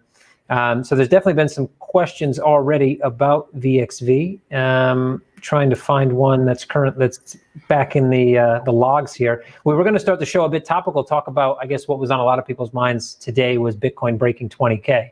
And when it comes to, obviously that ties, I think, quite nicely into maybe a talk about how those data sets work in crypto, and maybe of what companies may already been using them, how they're used, and then how VXV, the token, actually fits into usage of those data sets. Maybe you want to talk a bit about that while we wait for some questions to roll in. Sure. Well, yeah, BTC breaking 20K, that was good to see. There's no sell pressure right now above it. You know, when you look at what it had to do to get above 20K, you look at maybe all the traders out there, all the investors, all the participators, players, whoever you want to call them, they were all dollar cost. Most of them were dollar cost averaging all the way down. And in order to get the returns back, they were selling all the way up. So that's all sell pressure that we have removed now. So, you know, I'm okay with $500,000 targets for BTC right now. I'm just fine with that. And, you know, that was, I think, by Kathy Wood over at ARK Investment. But, you know, I think we're in that zone again, and I think we'll get there this time. And the reason for that is you've got full participation. And, you know, what most people don't really talk about is the fact that this really is truly a global capital marketplace. It's truly global, meaning that anybody can participate. You know, from a farmer in Kenya that has 25 cents worth of BTC, wants to double it for water, let that happen. You know, he can't go to Ameritrade today. So, you know, TD Ameritrade won't have them. You know, so it's a truly global capital marketplace, and you've got big players right now, institutions, large hedge funds, BlackRock, everybody like that coming in, all the way down to the guy in Kenya trying to get water for his farm. So that's why I like it. Do you think, just to cut, before you go on, just to throw out another question on top of that. So, I mean, do you see a future where I mean, obviously in traditional finance, you talked about TD Ameritrade, right? Those are the gatekeepers of traditional finance, the brokers, the banks, et cetera. To get into the market, you need to go through a gatekeeper. You know, you get KYC, they find out who you are, et cetera. They track your movements, whatever. So with Bitcoin now, obviously there's a large amount, or any crypto for that matter, and we talk about DeFi, talk about Ether and all tokens, there are ways to get into the market without a gatekeeper. But that's slow. Those loopholes, I guess, if you're talking about regulatory loopholes, are slowly getting shut down. So do you envision a future where it still remains this open, or are we getting to a point where kind of the initial Bitcoin white paper that wanted this openness and this truly global capital market comes back to essentially what we have now, which is a closed market that is hindered in some part by regulation, and also hindered in part by that, you know, model where your gatekeepers don't allow certain people in? Yeah. So the way I look at it, I try to look at it historically and how the market's opened up and the trend. And, you know, no one can fight the tape. Everyone can admit that. Now, where's the tape been headed? If you look at it this way, if you go all the way back to David Bowie, he issued bonds. They were a trading vehicle. You can look that up. Go back to network music in Canada. They tried to wrap futures contracts around a couple of bands in their catalog. And then, you know, if you go to the Hollywood Stock Exchange, people tried to create trading vehicles around Hollywood actors and movies and so forth, you know, and we even thought about it ourselves. When we first started, one of our objectives was to create a music stock market, because we wanted to see if we could change the revenue model around the music industry so that you'd have the long tail of small artists who have 1,000 fans getting paid, you know, and one way to do that was to create a trading vehicle around them. And the perfect vehicle for that was crypto at the time. And I think it still is. But the whole thing is opening up here, and whether you're the SEC or any kind of regulator, it's just uncharted water for everybody. The way we look at it right now is if the public has the ability to, if the free market has the ability to make a bet essentially on a trading vehicle, they're going to do it until it's regulated that they can no longer make a bet on a trading vehicle, you know. But the betting marketplace is here to stay. Crypto's here to stay. So we all need to figure this out. That's all there is to it. We just got two questions. So one of them kind of ties into to what my initial question, well, one of my initial questions when I blurted out 3 in a row. So I'm just going to pop that up on the screen so we have it here. So it kind of ties into that second part of that question, asking, so you say you have billions of data sets, how many people do you have creating them? So part of that question was about kind of going from that the Bitcoin high, about who's using those data sets maybe in crypto, and then how that ties into the token. And then here, who's creating those data sets? Yeah, so we should first probably start with the difference between data and data sets. Most people don't understand the difference. There's a huge difference. Data is unstructured. It's just, you can look at it as random zeros and ones. You can look at it as anything you can see around you right now, any data points that are just out there, and you haven't organized them. When they're organized or structured, put into rows and columns, then they are a data set. In order to construct a data set, you can do it several different ways. The two most popular ways to do it would be manual, using a manually constructed data set, where a human or a scientist is making observations, and in rows and columns, they're assigning values. You can also create data sets automatically, and that's kind of hard to do. Usually when you combine the human, it's called human in the loop in the AI and ML, but when you combine a human or human curator or a researcher in the process of building a data set, you've got an automated way to build it, and now you've got a human in the loop, essentially. And the best kind of data sets are created that way, but they're created very slowly today. That's why Google only indexes 25 million data sets right now. When you look at what a data set is, again, it's a structured form of unstructured data. That means rows and columns. How many different kinds of data sets can you create? That's the question right now. And for us, the answer is pretty simple. We build data sets in an automated way. That means in silico. We use software to do it. We use algorithms to build data sets. And the way that we do it is we leverage language models. And something very important to understand for everybody who'd like at least a surface level understanding of AI and ML is that what's happening right now in AI and ML is all based on language models, based on how much intelligence we can extract. And artificial intelligence and machine learning, for those who don't understand the lingo. AI ML. So if you did a quick search on GPT-3, or Google's BERT, what you'd find is that you've got a lot of asset management companies and hedge funds, and this includes cryptocurrency hedge funds and asset management companies that already have positions in crypto. They're trying to figure out how to get an edge in the market, and they're doing this with NLP, natural language processing, and natural language understanding right now. And they're creating data sets essentially with human intelligence embodied within these data sets. So without getting too technical, you've got data sets that can make predictions. They're used to make predictions. And if I can just sum up kind of what we do real quick, it would be that today the world might think that data is the new oil, and it's true. But data sets are the refined petroleum or gasoline here. And we're out to create as many data sets as possible, high value data sets, a long tail and fat head at the same time, where we're able to offer companies like asset management companies, all the way to life sciences companies, the ability to extract a new signal, or for, if you're a hedge fund, alpha, or a new way to make predictions or extract hypotheses or make discoveries. That's what our data sets enable. So we are able to create hundreds of billions of them, because if you can think of all the topics that exist in the world today, it's probably infinite when you do triangulation and metadata generation and stuff like that.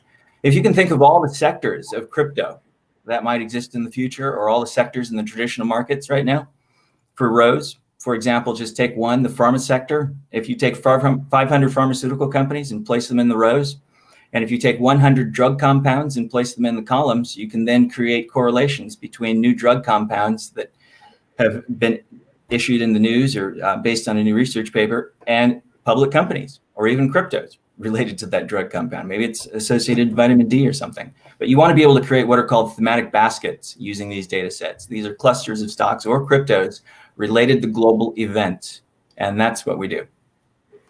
Okay, I heard one other industry term that potentially maybe some viewers wouldn't understand. So you want to just give a one sentence description of what alpha means in terms of, because you mentioned alpha, and I know if I mention that word to some people, it's game over. So so alpha is edge. Another word for alpha is edge. Your edge. What gives you an edge in the market?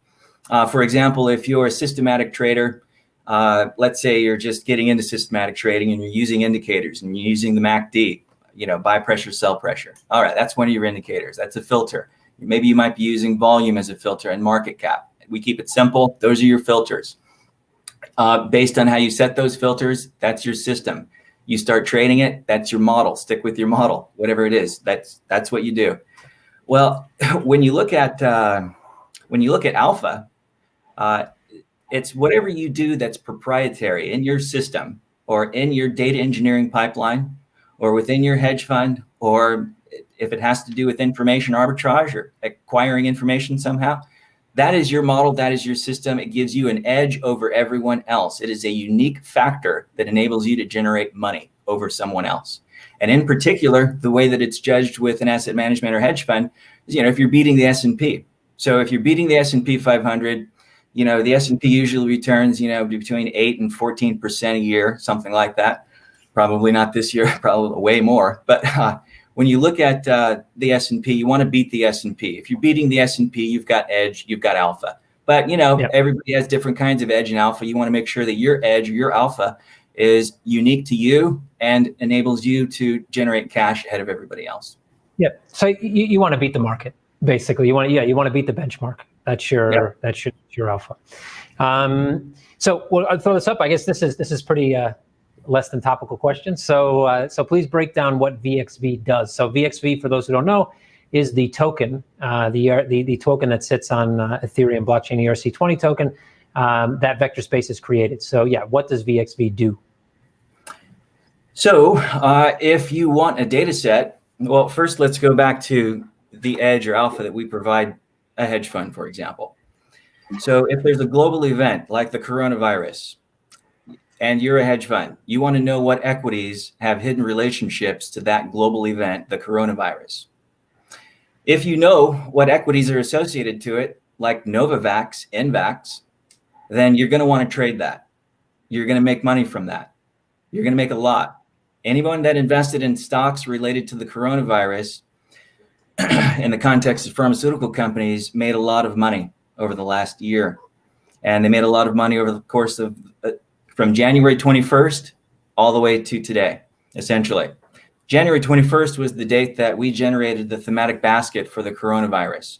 Its returns are above 3,000% to date. The reason for that is based on data sets and VXV. So with the data set, you're able to access rows and columns. These are pharmaceutical companies, in this case, by other pharmaceutical companies. What we did was we took the term coronavirus and we queried a data set that we had that had medical terms in it and terms related to infectious disease and public companies. When we inserted the term coronavirus, we asked for a basket of stocks, a thematic basket of stocks. It gave us a group of stocks. And in order for us to do that, we used the VXV wallet-enabled API key. And what this means is in order to access the data set is accessed through an API.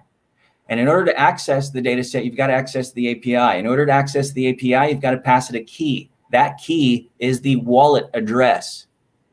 We do a check on that wallet address. If you have enough VXV in that wallet address, then you get access to that data set. That data set is also yours, immutably yours.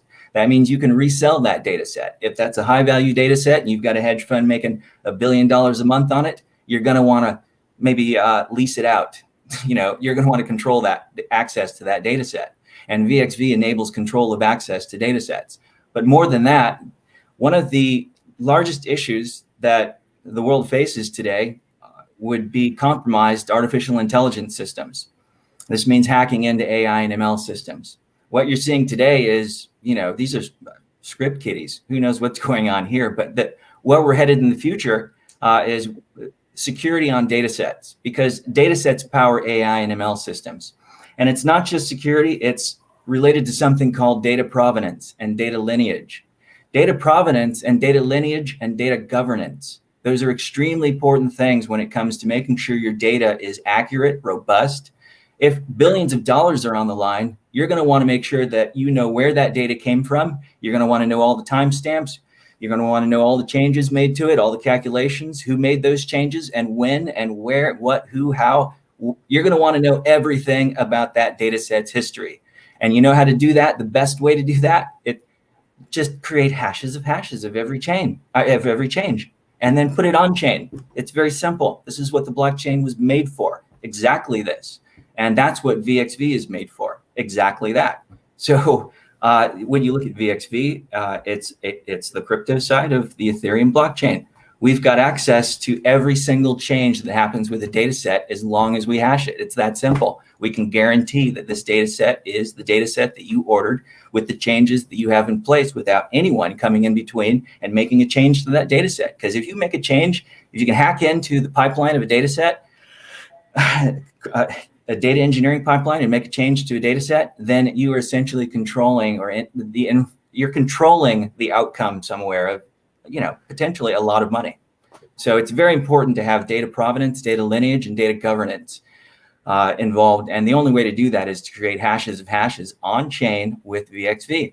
That's what it's designed for. So access to data sets, and of course, data set provenance and lineage. Very good. Appreciate that. Good description of tokenomics. I think anybody that's gone through any tokenomics in the past read, even if they just read a few white papers back in 2017 and dug into tokenomics, I think the model is pretty sound. It seems like it follows a decent tokenomic structure for sure to ensure demand for the underlying tokens. So at least obviously I know that Kasian talked a little bit, or you've talked a little bit about speculators versus whatever, but obviously, and this comes to a question actually, which I'm going to skip forward to a few. I'm going to bring this up actually, because I made a comment here. And actually, I learned this the hard way myself, because coming from traditional finance, I wasn't necessarily in the hype game. And I still wouldn't consider myself to be in the hype game per se, but I've adjusted a bit of the way that I approach my business because of the way crypto has evolved over time. So I'm going to read this. It's two-parter, so I'll read it through. I'll provide a bit of background, then I'll let you have at it.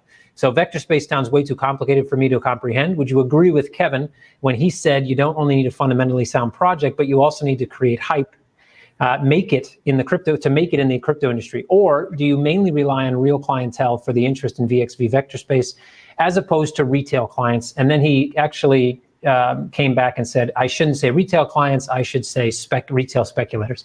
So just to give a bit more background, I 100% believe that if you tokenize garbage, then it becomes garbage. So garbage with hype, maybe you get some price speculators that make some money, but at the end of the day, it's still garbage. So, but what I've come to realize, at least in my journey through crypto, coming from traditional finance, coming through, is that there's two parts to the business when you tokenize. Because the speculators will come, people will come that use your token for the reason that it was created, to gain access to data sets, et cetera. But there will be an equally other community that comes for the token because they speculate on its price and want to support the company in other ways. So how do you look at that equation? Is it 100% focused on making sure it's a fundamentally sound project, business, and actually focus on the business, knowing that's going to drive demand and growth, which should then also placate people that buy and hold VXV that may not be using data sets? Or is there, is it an 80-20? I mean, how do you go forward with the business in terms of, let's say, those two, or do you think those two sides are not really two sides? It's just one side. How do you look at it from your side? Well, I look at it in terms of people following smart money. Smart money follows value, real value. Smart money doesn't follow wash trading. Smart money does not follow, lightweight order books without real depth, organic depth. Smart money knows where the value is, and all you really have to do is look at the analog in the traditional space. Where are the valuable companies? What are the trillion-dollar companies doing today? They've spent years, decades sometimes creating value. Take Google itself, created tons of value just based on keyword search alone. When you look at how you create value, you can do it in two ways. You can do it on the institutional or enterprise side, or you can do it on the retail and consumer side. And when you look at trading vehicles, there are always speculators with trading vehicles. That's how it works. When you look at companies that are traditionally listed in U.S. markets, what they do is they exercise the capital markets like the way they were meant to be exercised, and that is to raise capital from that's why they're called the capital markets. They're there for a company, a public company, to raise capital. You grow the company, and then the stock price appreciates, and then there's a return to the shareholders because of it. And the shareholders believe in the company because the company is not producing air or anything like that, or a Theranos or something like that, or, you know, we know others in the crypto space, but the company is producing real value being used either by institutions and enterprises or by consumer and retail. And you know what smart money thinks about the economy right now? They think it's frothy right now. And they're looking at crypto because a lot of money's still on the sidelines, and it's headed back into crypto. Obviously, we're watching it right now, you know, as we speak. But when you look at smart money, they also look at what kind of product you have and what kind of consumer you're servicing, or what kind of institution you're servicing based on the current or future market conditions. And when you look at where we're headed right now, in the next 6 months, there's so much uncertainty. Your money's going to want to be parked in companies that have bread and butter revenue coming in from enterprises and institutions. That's where the smart money is going to park their money. It makes sense every single time. If you service the consumer or retail, you're going to have a rocky road. You know, that usually when you've got a lot of people out of work well, not usually, this is the first time it's ever happened, right? But in the United States, every time we've had a lot of people around the United States with out of work, a lot of unemployment, what you notice is that retail trading dries up a little bit. Well, you know, I thought retail trading would dry up, you know, for the next 2 years, but lo and behold, look, it's just exploded right now. So what do we do? How do we look at it? Where is the value right now? Well, the value to us, the value is in the revenue, and bread and butter revenue comes from institutions and enterprises for us right now, and that's in life sciences and finance. You know, and believe me, if we will have people follow S&P Global in, we will have people follow big name hedge funds in. That's just the bottom line. You can speculate all you want, but you're going to follow the smart money in. Yeah. So you expect, I mean, I guess this same question asked, let's say, to companies in 2017, 16, even 18, to be fair. I don't think there was a clear writing on the wall yet for correlation between a utility token and the underlying value of the company. I think we started to see that. You've seen companies that have been able to take like micro cap utility tokens and get them to be large cap utility tokens that follow the value of the underlying company. But you've also seen companies that create value and the token simply doesn't really appreciate. So do you think that, it's particularly for VXV, but maybe not just for VXV, but for market wide, do you see that we're starting to get into this more mature market space where the value, the market cap of a utility token will start to correlate more or more closely to the underlying value that the company is delivering? Yeah, absolutely. Utility token is essentially like a usage credit at times. In our case, it's not just a usage credit like maybe Google or Amazon or AWS has. This token is attached to a high value data set. For example, let's do this. Let's create a data set. We've got 500 pharmaceutical companies by 500 other by the same 500 pharmaceutical companies.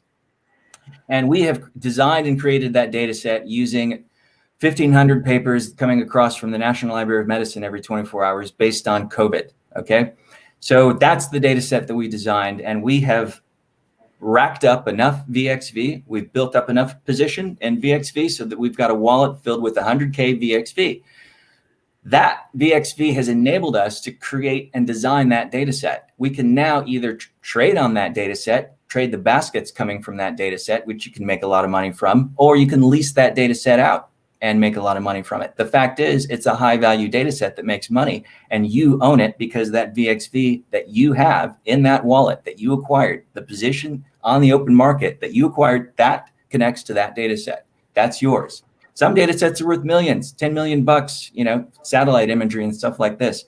When you look at a data set and you try and value a data set we offer to the financial markets, it's valued in how much money it generates. So you literally have a wallet filled with VXV that's generating an amount of cash for a hedge fund or your hedge fund, your family office, or whatever it is. So so each data set the value of our data sets correlate to the value of VXV. There's no way around it, unfortunately. Well, hopefully, fortunately, I would guess.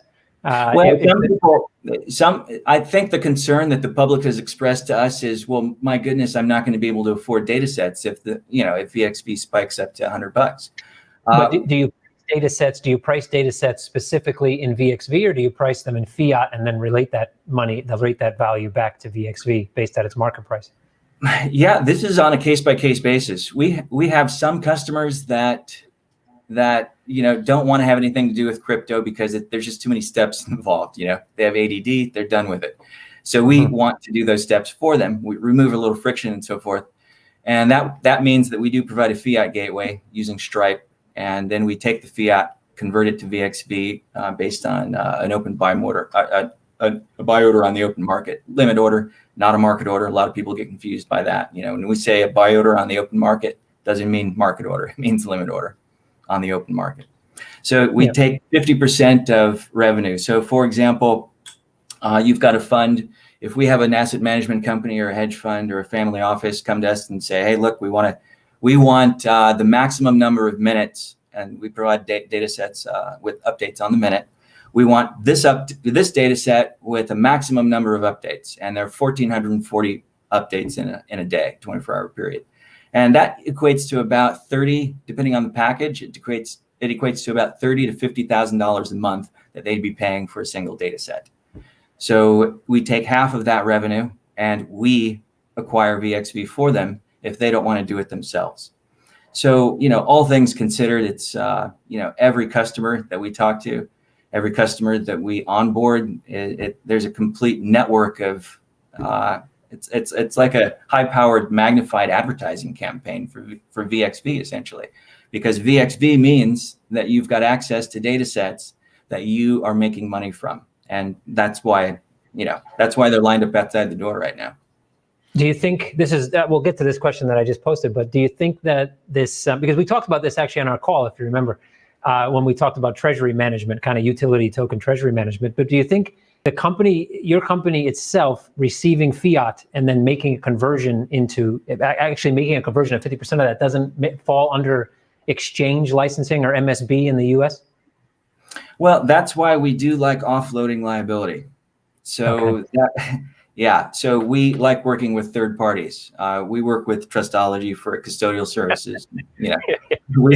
We also work with this group by the name of CoinMetro. So that's why we're working with you guys, right? So we're looking forward to having our customers actually go straight to USD, without having to do that a lot of the conversions on our side.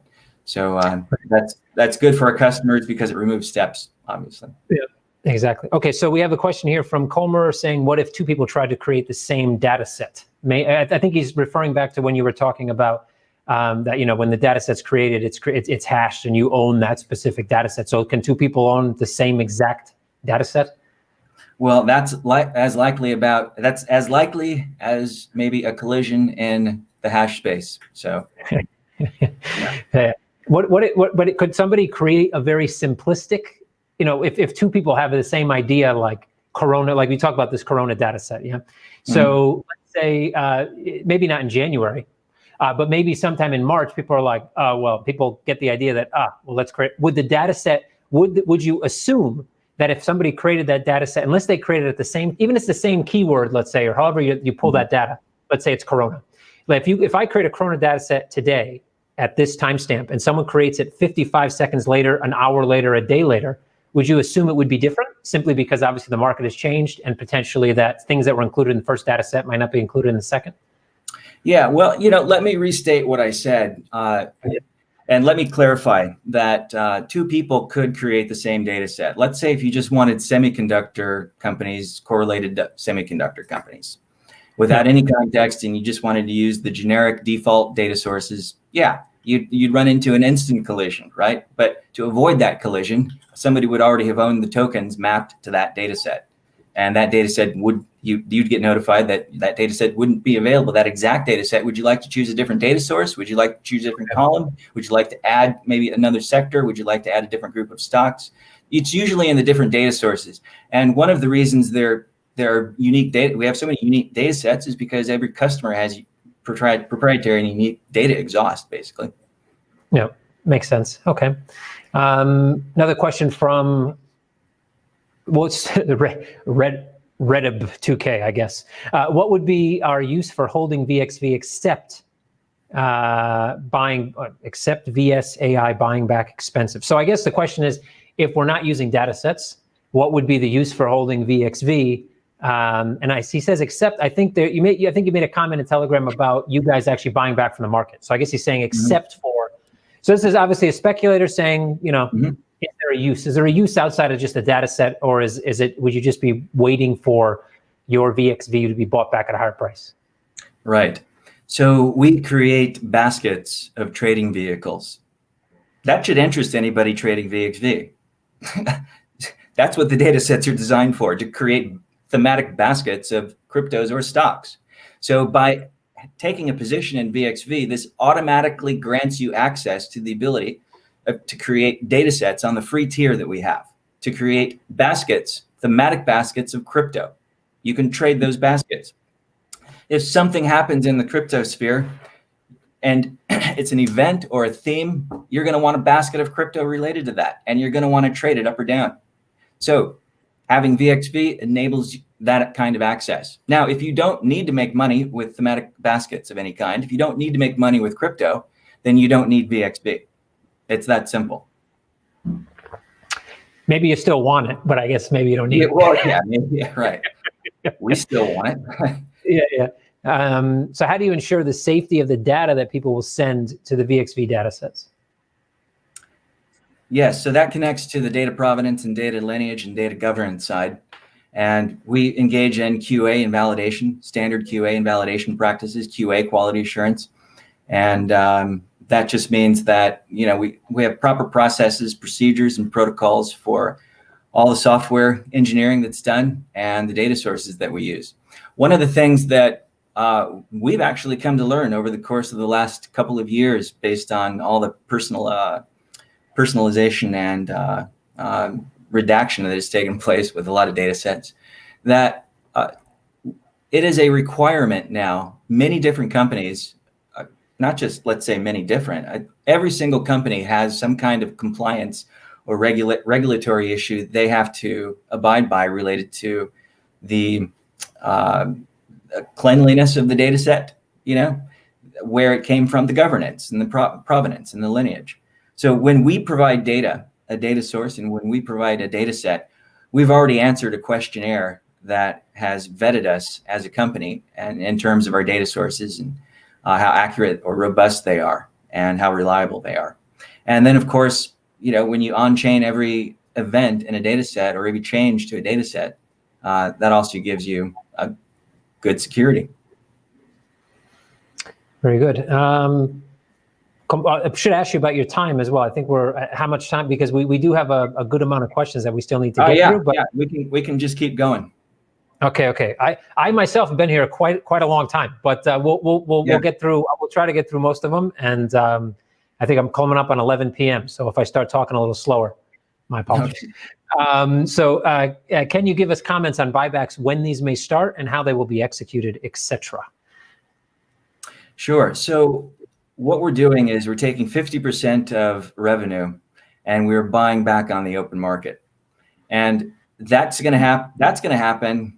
We're not going to say precisely when that's going to happen, because then we're providing revenue forecasting and guidance and stuff like that. So what we will say is that you can look out for large blocks in size on the bid, because that's how it's going to start. Okay. So anybody that wants timing on when we're going to buy back, that's not going to happen. It's not going to happen at your time scale. It's going to happen at the time scale of our customers and at a time of our choosing as well, because we're not going to overpay for VXV. We wanted a good price too.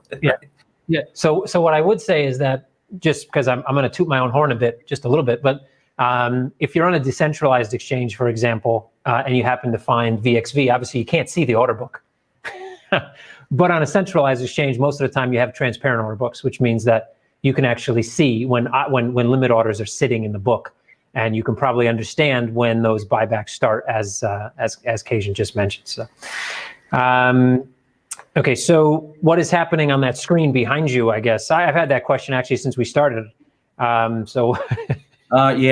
So it's wherever we go, we have to keep an eye on the logs that we have. These are just actually fake logs, just to impress everybody. What we do is we have a couple of different data engineering pipelines, and we crawl the National Library of Medicine every 24 hours and bring in about 1,500 to 4,000. Usually it's about 1,500 with the ones that have new abstracts. But these are 1,500 peer-reviewed scientific papers that are published every 24 hours related to life sciences.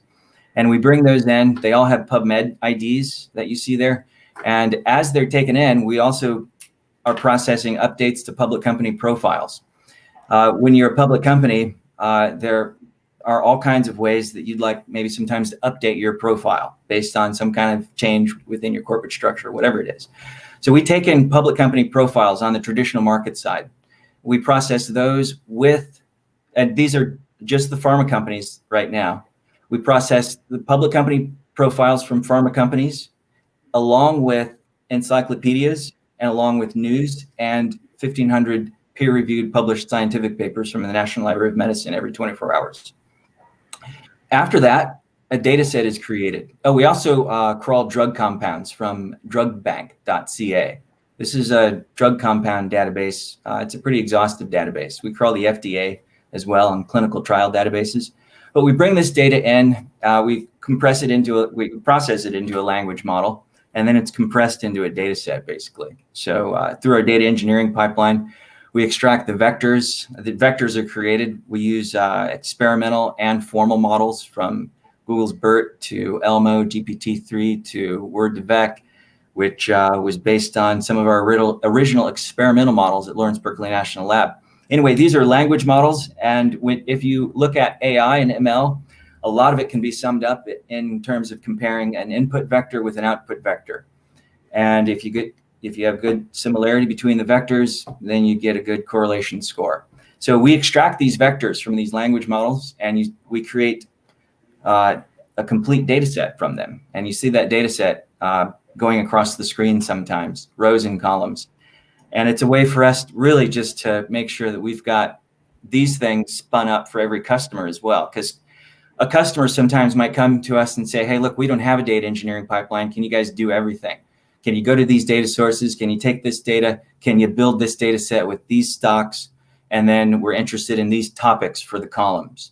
And can you have it update every 5 minutes? We don't want 1 minute updates. All right, great. And then we have them access this pipeline here and the log to make sure that we're all in sync in terms of what's being spit across the logs. And this is all data engineering stuff. So, we're core data engineers, and this is what you have to do when you build data sets, is monitor your logs constantly. So to make sure these are your customers, basically. Yeah. So somebody asked if it was the Matrix. So I guess pretty close. Yeah, it's a data engineering pipeline. So it's close to, it's what powers the Matrix. Yeah, exactly. So easy question: how big is the team? 10 people right now. Pretty good. Is there most on data sciences, or most and then small operations, or how are they subdivided? Oh yeah. So we've got Mike Muldoon. He's my CTO. He and I have been working together since 2001 at a company called Empower, bought by Morningstar. We refactored their Monte Carlo simulations, their algorithms. The CTO of E-Trade was working there. Anyway, we have been working together for quite some time. And he oversees the DevOps and MLOps and data engineering, pretty much everything technical alongside myself. And then we've got 3 data engineers, 1 web dev guy, and we've got a few interns. And we've also got a couple of marketing guys. And yeah, that's So well-rounded team, not really too highly concentrated in an area. So that's good. You mentioned Monte Carlo simulation. I got a shiver up the back of my spine because I don't know how many of those I've looked at in FX over the years. So, oh yeah. And what growth are you expecting over the next couple of years? Well, if you define growth by revenue, I think that we'll reach profitability. And profitability can be, for us, defined by achieving consequential revenue that's, helping us meet our burn rate, our monthly burn rate. So if we're above our monthly burn rate and we continue to scale, and we're profitable in 2 years, that's good progress for us. That's good growth for us. When you look at growth in terms of customer retention, that's a different story. Or onboarding, a different story. We have, all positive outlooks for each of those stories. So our job is to execute on those stories. Very good. When you look at like a client retention, do you guys track things like what, NPS or something like Net Promoter Score? Do you have some specific metrics you look at for client retention? No, because these, if we were in the consumer space, yes. Or if we were offering smart baskets or thematic baskets to retail, yes. But because we're dealing with really large asset management companies and hedge funds, we're doing it on a case-by-case basis. And for us, customer retention is defined by, so first let me say, fortunately, we don't live and die by the algorithm. And that's very important because you don't want to live and die by the algorithm. And you can't live and die by the data set because there's always a new data set. So algorithms degrade over time, of course, and you got to figure out another one, right? So data sets, you can keep churning them out, and they can keep powering ML and AI systems. The point I'm making here is that when we service a data engineering pipeline, I'll give you an example. We were talking with a large asset manager and hedge fund the other day, and they mentioned to us, we could do this too. You know that, right? And we said, absolutely. We're just here to do the heavy lifting. No problem. So a lot of them really, look, they need to be heroes in their own organization. That's the bottom line. We know that. They need to be making money for their group. We know that. We're going to help them do it. Let them be the hero. We'll do the heavy lifting. So as long as we have their back, or as long as we are making sure that they're meeting their internal goals, their individual goals and the goals of their group within their data engineering organizations, then we're doing our job and retaining our customer at that point. If we're producing unique and powerful data sets that give them an edge or alpha, then we're retaining our customer. So that's how it works for us. So we can continue to produce interesting data sets. And that's why they're talking to us, because nobody else has the data sets that we do.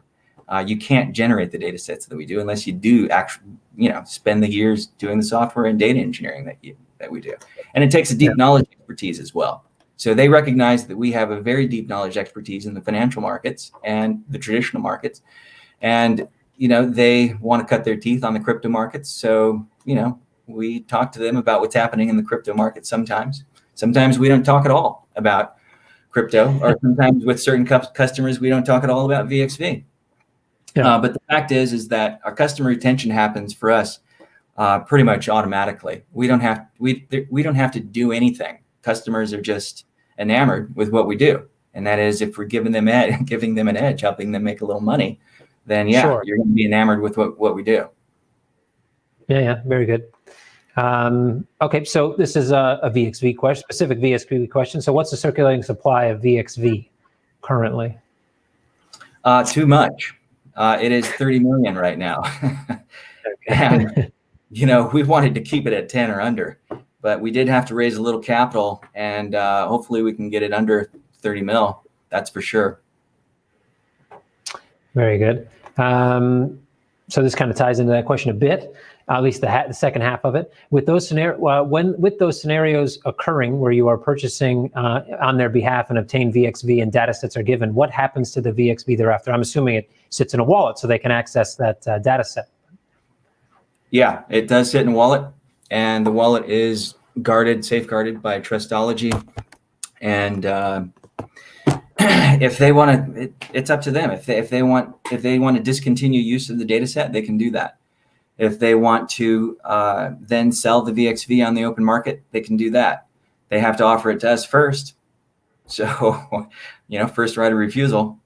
So, and if we refuse it because we are doing buybacks for other customers or something like that, and we want to add more liquidity into the market the real way, then yeah, we'll have the customer go ahead and sell it back into the market. It's theirs. They bought it.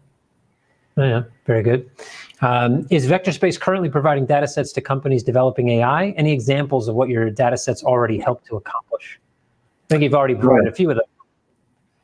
Sure. So if we started doing data sets a long time ago, we went into full speed pretty much when the human genome was sequenced in 2000. So you had Craig Venter and you had Francis Collins racing to sequence the human genome. And you probably remember companies like Human Genome Sciences, HGSI, and Celera. These were companies run by Craig Venter. Today he runs Human Longevity. But when the human genome was sequenced, there was tons of data. And the issue was, well, great, we could use a little bit of machine learning. And we called it data mining back then. Today we call it data science. But back then, you had data miners, you had Rob Tibshirani and Trevor Hasty. These were statisticians that are very well known that we used to work with back at a company called XMind, funded by Tom Neff, who ran a company called FiberGen in South San Francisco. Anyway, we were to cluster genes based on their function and based on their expression value. And when you cluster genes based on expression values, it's a lot like clustering stocks based on price activity. So the problem is, if you cluster stocks or crypto based on price activity, that doesn't tell you how they're related. It just tells you that they trade the same, right? So the genes work the same way. If you cluster genes based on their expression values, how much of a gene exists versus how little of a gene exists, how little of it is expressed or regulated versus how much of it is expressed or regulated. Those are values that are stored in essentially a vector in a data set. You've got rows and columns, and you've got genes for the rows and for the columns. You may have other genes and their expression values, or the same genes and their expression values, or tissues, or disease types. Whatever the case, scientists were clustering genes based on expression values only, like you can cluster stocks and crypto based on price activity alone. The problem is you don't know how they're related. And the only way to figure out how genes are related to one another is to analyze the literature. And that takes natural language processing and natural language understanding, or language models. And in order to understand how genes have hidden relationships to other genes, diseases, and drug compounds, you're going to have to leverage the literature. And that's what we did to establish new relationships between genes, drugs, and diseases back in 2002 with XMind, 2001. And then Lawrence Berkeley Lab invited us to work on genes that were involved with extending human lifespan for the purpose of deep space travel, because you can't travel into deep space or to the moon or to Mars without protecting your DNA, because the number one issue with humans in space is radiation damage, chromosomal radiation damage to your DNA. And the first time we learned about this was in 2000 and late 2002, early 2003, when the lab asked us to try to form relationships between genes involved with extending human lifespan. So we had a chance to work with Mina Bissell. She ran the life sciences division there for about 14 years. Today it's the biosciences division. And we also worked with Saira Mian, researcher and extraordinary scientist out of Oxford. Mina Bissell, by the way, specializes in the extracellular matrix and the context associated to that, cell signaling, and in particular, its application to breast cancer. And Saira's work was focused on chromosomal radiation damage, or damage repair to chromosomes based on radiation. And we also worked with Michael I. Jordan. And Michael I. Jordan was the mentor to Andrew Ng. And if you've heard of Andrew Ng or AI, they kind of go hand in hand. He's essentially the poster child for deep learning. And he also created Google's first AI system and Baidu's first AI system. Anyway, the paper that we wrote was related with Lawrence Berkeley National Lab.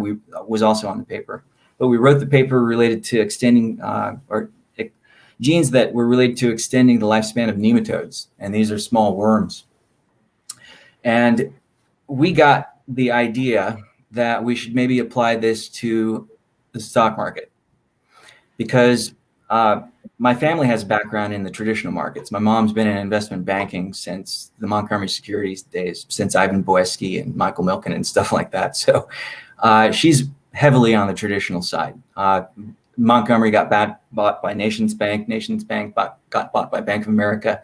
And then she and Frank Dunleavy went on to go run Cowen and Company. And that's a whole nother story. But we always had her coming to us talking about, what was happening in the markets all of the time. Anyway, that developed an appreciation for the markets. For myself, I bought my first stock in '97. It was SCOC. Anyway, fast forward, and what we're doing is at Berkeley Lab, we're taking what we learned about relationships between genes and applying it to relationships between stocks. Because it was September 30th of 2004 that a company called Merck, you guys have heard of Merck, big pharmaceutical company. Merck dropped by 21% because of the Vioxx debacle. Maybe some of you remember that. But Merck had a drug called Vioxx, and it was causing heart attacks all over the place. They released this drug, and they got sued to the tune of, back then was a lot of money, $600 million, which wasn't, isn't much today for being sued for something like that. But back then, it made their stock price drop by 21%. Well, what we had done is produced an engine that would analyze the text associated with public companies. And we wanted to find out which public companies had hidden relationships to Merck, just like we were finding out which genes had relationships to DAF2, which is a gene related to extending lifespan, or DNA repair genes, XRCC1 through 3. When you look at a stock, you can do the same thing. If an event has happened to a stock, if there's some kind of special situation or a global event that's impacted a single sector, or in particular a stock like Merck, and it drops by 21%, you're going to want to know which stocks are associated to that. And one of the reasons that we had an interest in this, by the way, I've got to mention that Gur Huberman wrote a paper. Gur Huberman is a professor of economics. Some of you may have heard from him. I think he was on IOTA's board or something like that.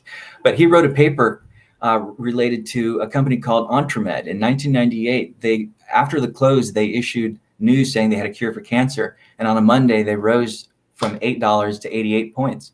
88. And he was questioning, on so few shares, how could it have possibly done that? But what he really was focused on was a group of other companies that hours and days later began to rise when Entremed rose.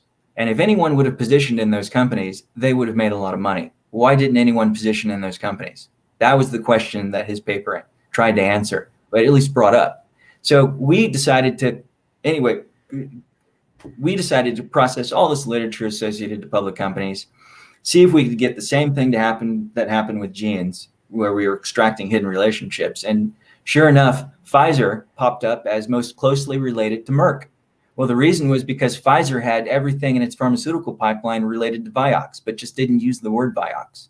It used protein names like COX2 inhibitors and stuff like that, COXIBs and stuff. So Pfizer promptly dropped by 14% 8 weeks later, when the market researchers, humans, began to put two and two together. Yeah, so we thought we had something. Yeah, lots of cause and correlation. There was a cause for this correlation, which was interesting as well. So what we decided to do was expand this process into the markets, basically additional markets. All right. I know you went, this is a off the wall question I'm just going to throw out, but so a friend of mine went to Berkeley. I think he might have been a few years ahead of you maybe, but I don't know if you've crossed paths with him. So he traded actually for William O'Neill back in late 90s, 96, 97. He's one of the O'Neill disciples. He was actually a nuclear physicist studying at Berkeley, then got into trading. Kind of a very similar, I mean, I guess most people wouldn't find so much correlation between, data sets on little worms and then getting into trading. I mean, you elegantly explained how that happened, but I think that topical story would be hard for a lot of people to comprehend. And he has a similar story. His name is Chris Catcher. Wondering if you guys ever crossed paths. But yeah, I'll look him up. He's been on. He used to be on CNBC a lot. When I was trading, I caught him on CNBC quite many times. But spectacular calls during the internet bubble. I mean, he called the tops on I don't know how many. I must have seen him before because I was moving money around back then too. Every day. Yeah. So yeah, you look him up, Chris Catcher. He's actually living in Estonia, which is funny enough. So anyway, interesting story. So it's been about 2.5 hours for me so far. So I'm going to try to get a few more questions in, and I'll try to find some good ones here. Something that we haven't covered yet. And let's see, there's a few easy ones. This is an easy line one, but I guess some people might want to know this. So, you do a lot of conference calls. So are there conference call notes when you guys have Vectorspace conference calls, or some type of wrap up or kind of summary for people who can't make the calls? Yeah, there are. We have a member of our community that does transcripts of them.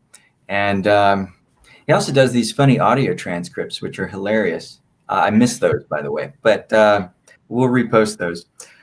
So we do have transcripts available. If that person or if anyone wants to message our Telegram channel and ask for the location, the channel that specifically has all the transcripts, feel free to do so. Perfect. All right. So let's try to run through. Let's try to give, let's say 2 minutes to each question maximum, and we'll try to knock out the rest of them before we go. So some of these might be difficult to wrap in 2 minutes, but we'll try. Do you have to burn VXV to make data sets? Can you reassign the same VXV tokens to different baskets?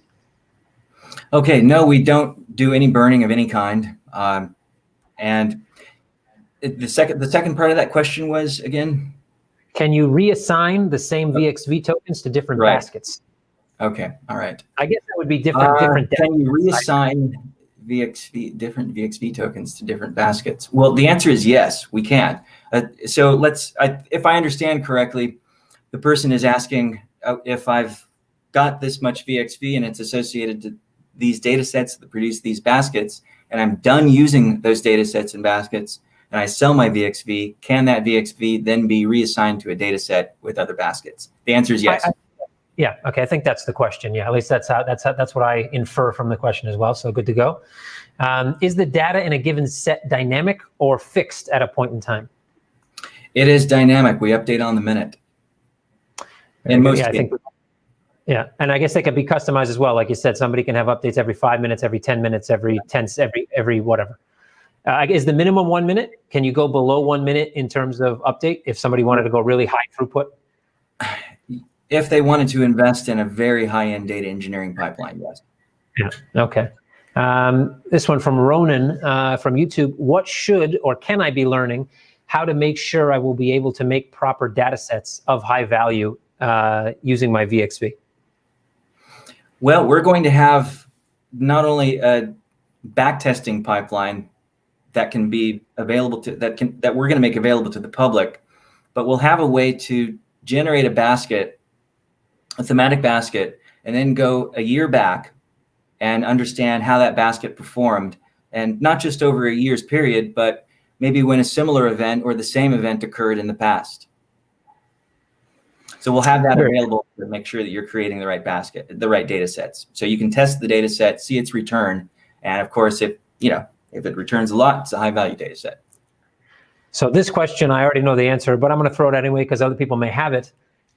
Where do you see VXV in 3 years price-wise? So I can give the disclaimer, or you can, but go for it.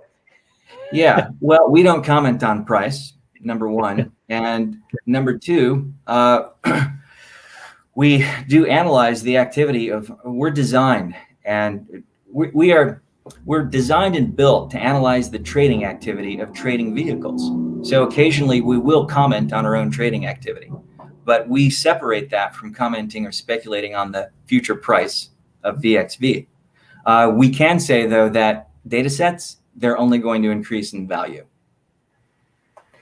Makes sense. So another question. Hi, once that data set is depleted or obsolete, what happens with VXV? Burned or returned to owner?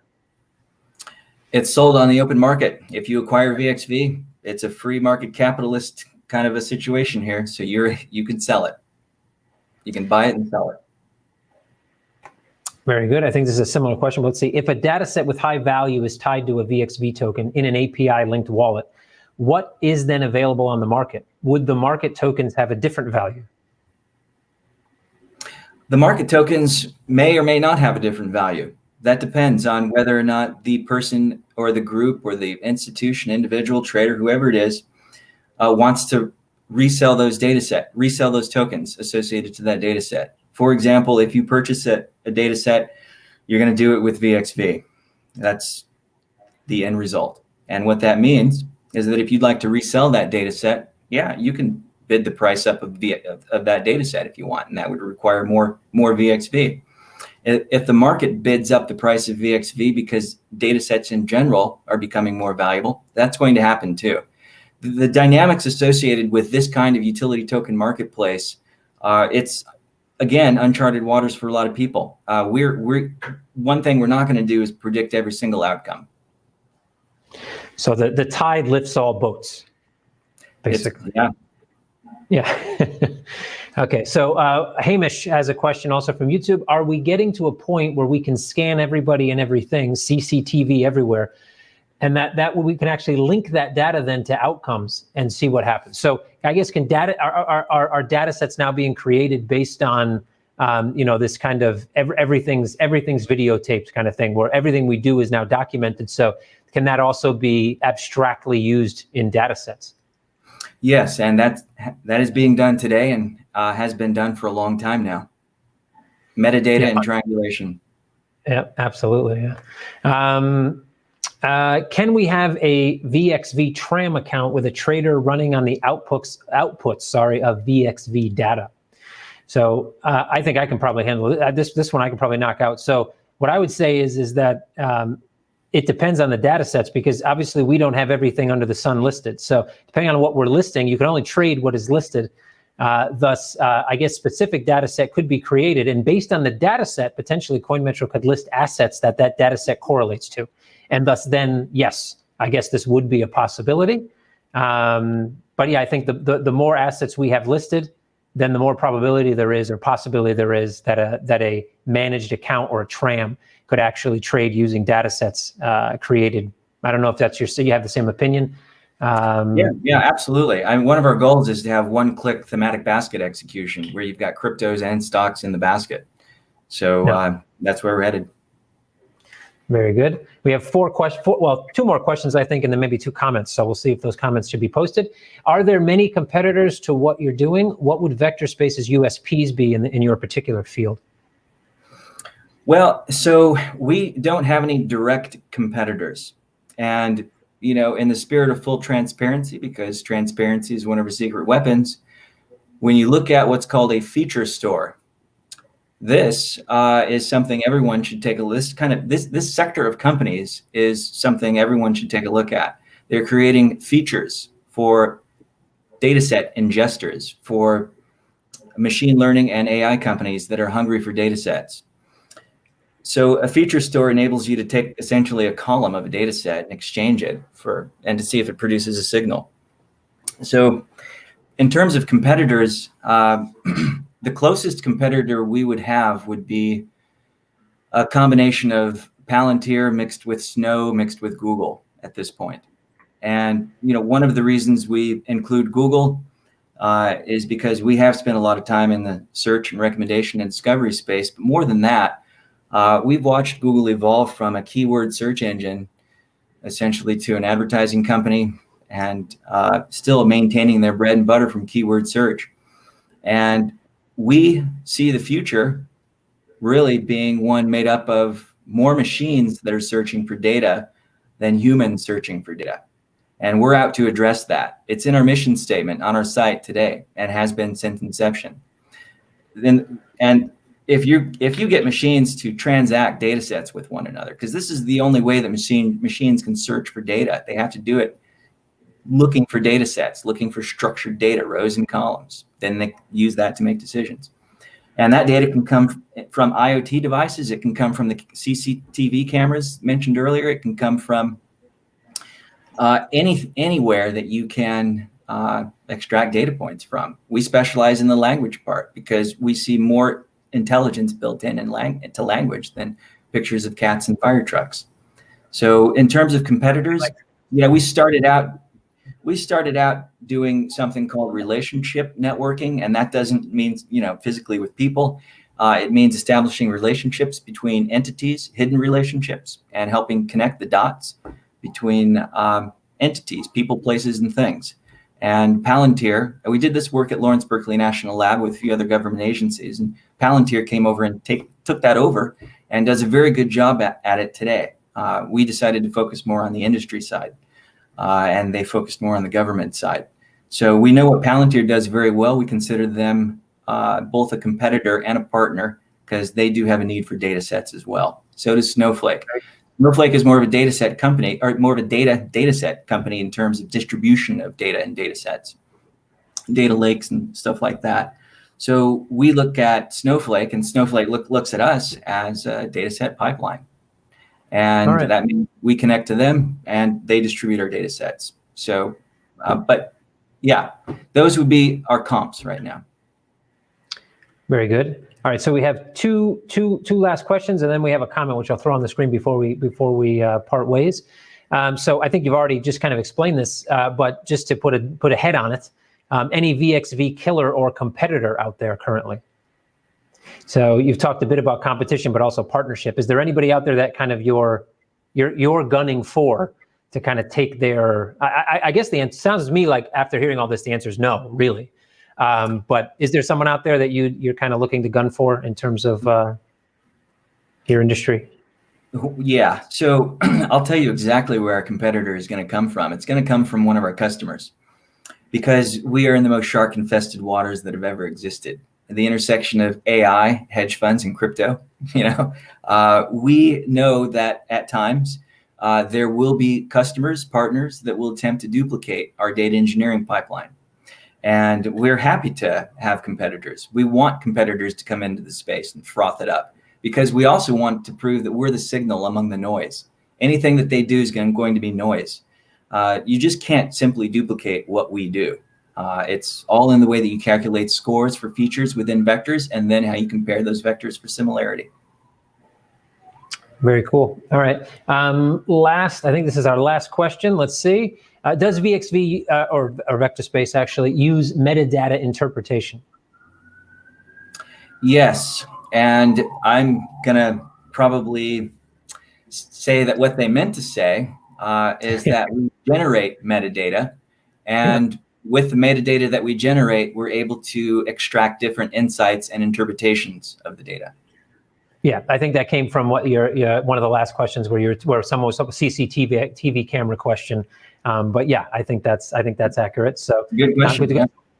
Yeah. So I'm going to throw this comment. Just it's kind of more maybe a little bit more CoinMetro related, but just saying that this person had asked a question earlier, saying, again, thank you for answering my uneducated questions. I'll have to have another listener to grasp it all properly, but very much appreciate it. And just saying to me that, and Kevin, I love these cross-company AMAs. Hope you do more of them. So yeah, we'll look to do more. We might even do another one here with Kasian as well, because obviously there's a lot to cover with Vectorspace, and I think we could probably do. We had our famous 10-hour AMA at one point here at CoinMetro, and I think we could probably do a 20-hour AMA on Vectorspace and all that they do. So we'll probably do this again. I'm going to thank you for coming. I know it took you a while to get here. I'm glad you had to go all from somewhere to somewhere else. I don't know. You had no internet, but you made it. So very much appreciate showing up. Thanks a lot for answering all the questions. And hopefully we'll get to do this again at some point. And for everybody that's watching, make sure you check out Vectorspace. Make sure you check out CoinMetro. Vectorspace also on Telegram as well, just like CoinMetro. I think it's just at Vectorspace or Vectorspace AI. What's your Telegram? Yep. At Vectorspace AI. You can head over to at CoinMetro as well. And if you forget about the Vectorspace AI name, you can ask there and we'll guide you in the right direction. So thanks everyone for watching. Thank you, Kasian, for being here and answering those questions. And we'll see you guys on the next cross-community AMA. So appreciate it. Cheers. Thanks for having me.